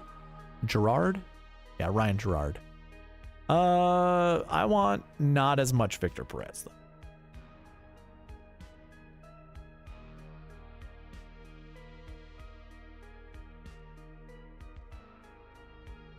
No to Mateo. I don't mind playing him in some lineups, but if I'm trying to build my best 5 lineups with the golfers I've kind of selected, I don't want him in it. Don't want Shank. I don't want Hoey. Here we go. Wallace, Stevens, Griffin. Absolutely. I don't mind Lonto Griffin this week. Riston Lawrence. Oh boy. Let me kick out Hoey and bring back Lawrence. I really do not care for Rico Hoey this week.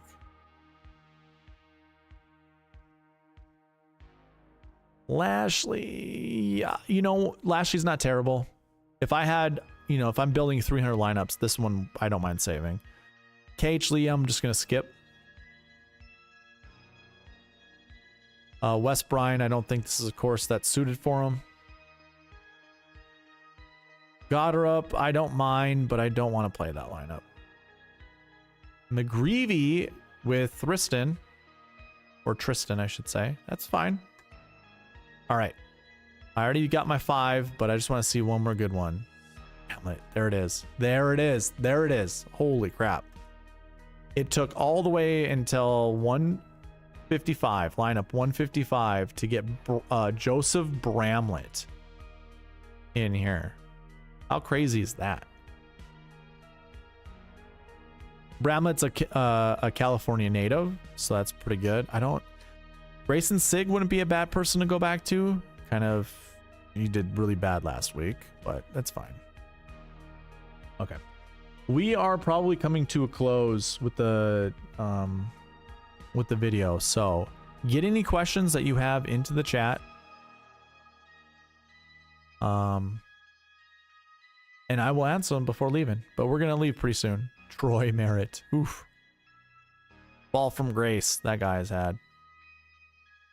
Can't get back to Joel Damon. Just ain't gonna happen. Ain't gonna do it. Matthew McCarty, nah. Nah. Nope. To Baddeley. No, sir. And no to Riley. Good luck to you too, Joanne. No to Skins. That's a good lineup though. ZJ, I can't afford it, so don't want it. Valimaki, sure. Valimaki's a big old Finnish player, 6'5", I think. He can extract it out of the rough. He played pretty well at the API a couple years ago, so I could use that as kind of a comparison to this week. Norlander, yeah, sign me up. That's a good line. One more to get 159. That's a good number. Not gonna be Campos. Ain't gonna be Campos. Taylor Montgomery. Ooh. That's nightmare fuel. Streelman, no thanks. What are my thoughts on Frankie Sappin? Yeah, so I heard Rick Run Good just have a boner for that guy. I don't think Frankie Sappin can do everything that Rick Gaiman thinks Frankie Sappin can do. I don't mind Frankie Sappin, but he's not that good. Hey, I don't mind this lineup. Garrett Kigo. Monday qualified.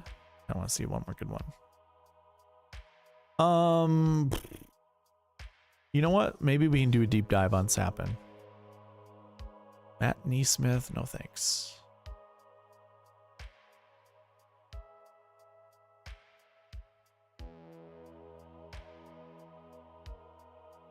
Ooh, there's a Snedeker lineup for, I can't remember who said they like Snedeker. Who was it? Someone came in. I don't remember. Luke List, a past champion. Oh, Mr. Awaken Up. Karl, you want? Okay. Two more. Ooh, Shane Lowry spotting. I like that. This one's pretty spicy. I like that Norgard showing up just naturally. I'm not forcing him in there. Nick Hardy. Sure. Now I'm going way overboard. Giving you... Not with... It's too much McGreevy already now.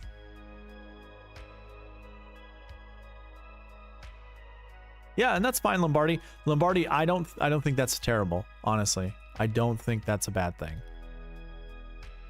You got to remember, you have your convictions, I have mine. We can mix them together and maybe we make something great.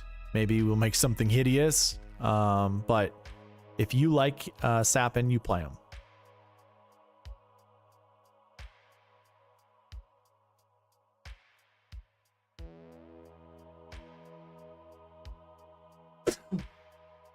Excuse me.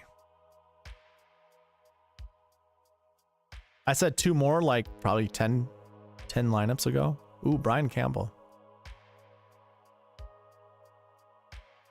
There we go. That's the one to end on. Yep. Perfect. Okay.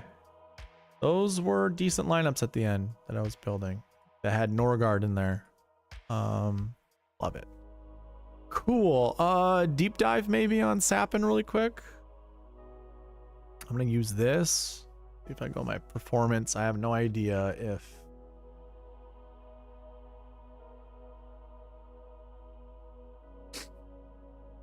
I want someone who's better off the tee. That's not gonna do it for me. All of my stats I have for Sappin, he is negative off the tee in all of them except for the US Open where his approach was terrible. Yeah, it's if you want one lineup with Sappin, you go for it. I don't like this at all. I'm a big off the tee guy. Off the tee sets up your approach. And what I mean by that is the worse you are off the tee, the better opportunities you have for approach. If you're good off the tee and good on approach, that guy is elite. And the fact that I don't really care for that. Around the green, holy crap. He really saves himself around the green. So that's actually not terrible, but I don't really care this week for Sappin. Okay. That's going to be it, guys. It's a late stream. I think I got just the one guy.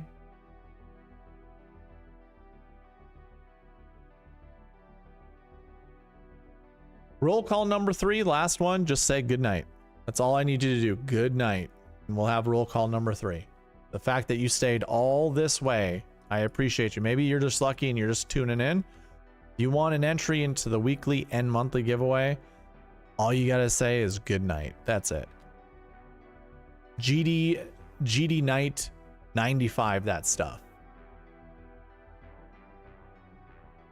And then we'll call her quits.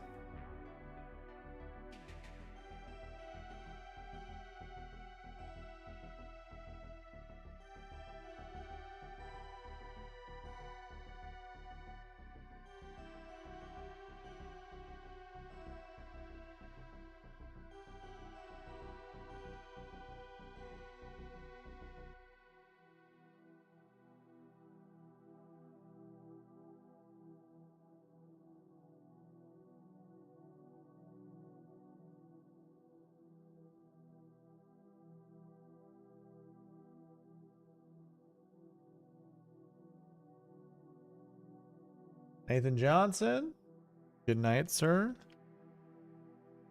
Lombardi Lee getting his 3rd roll call entry. All right, I think that's it,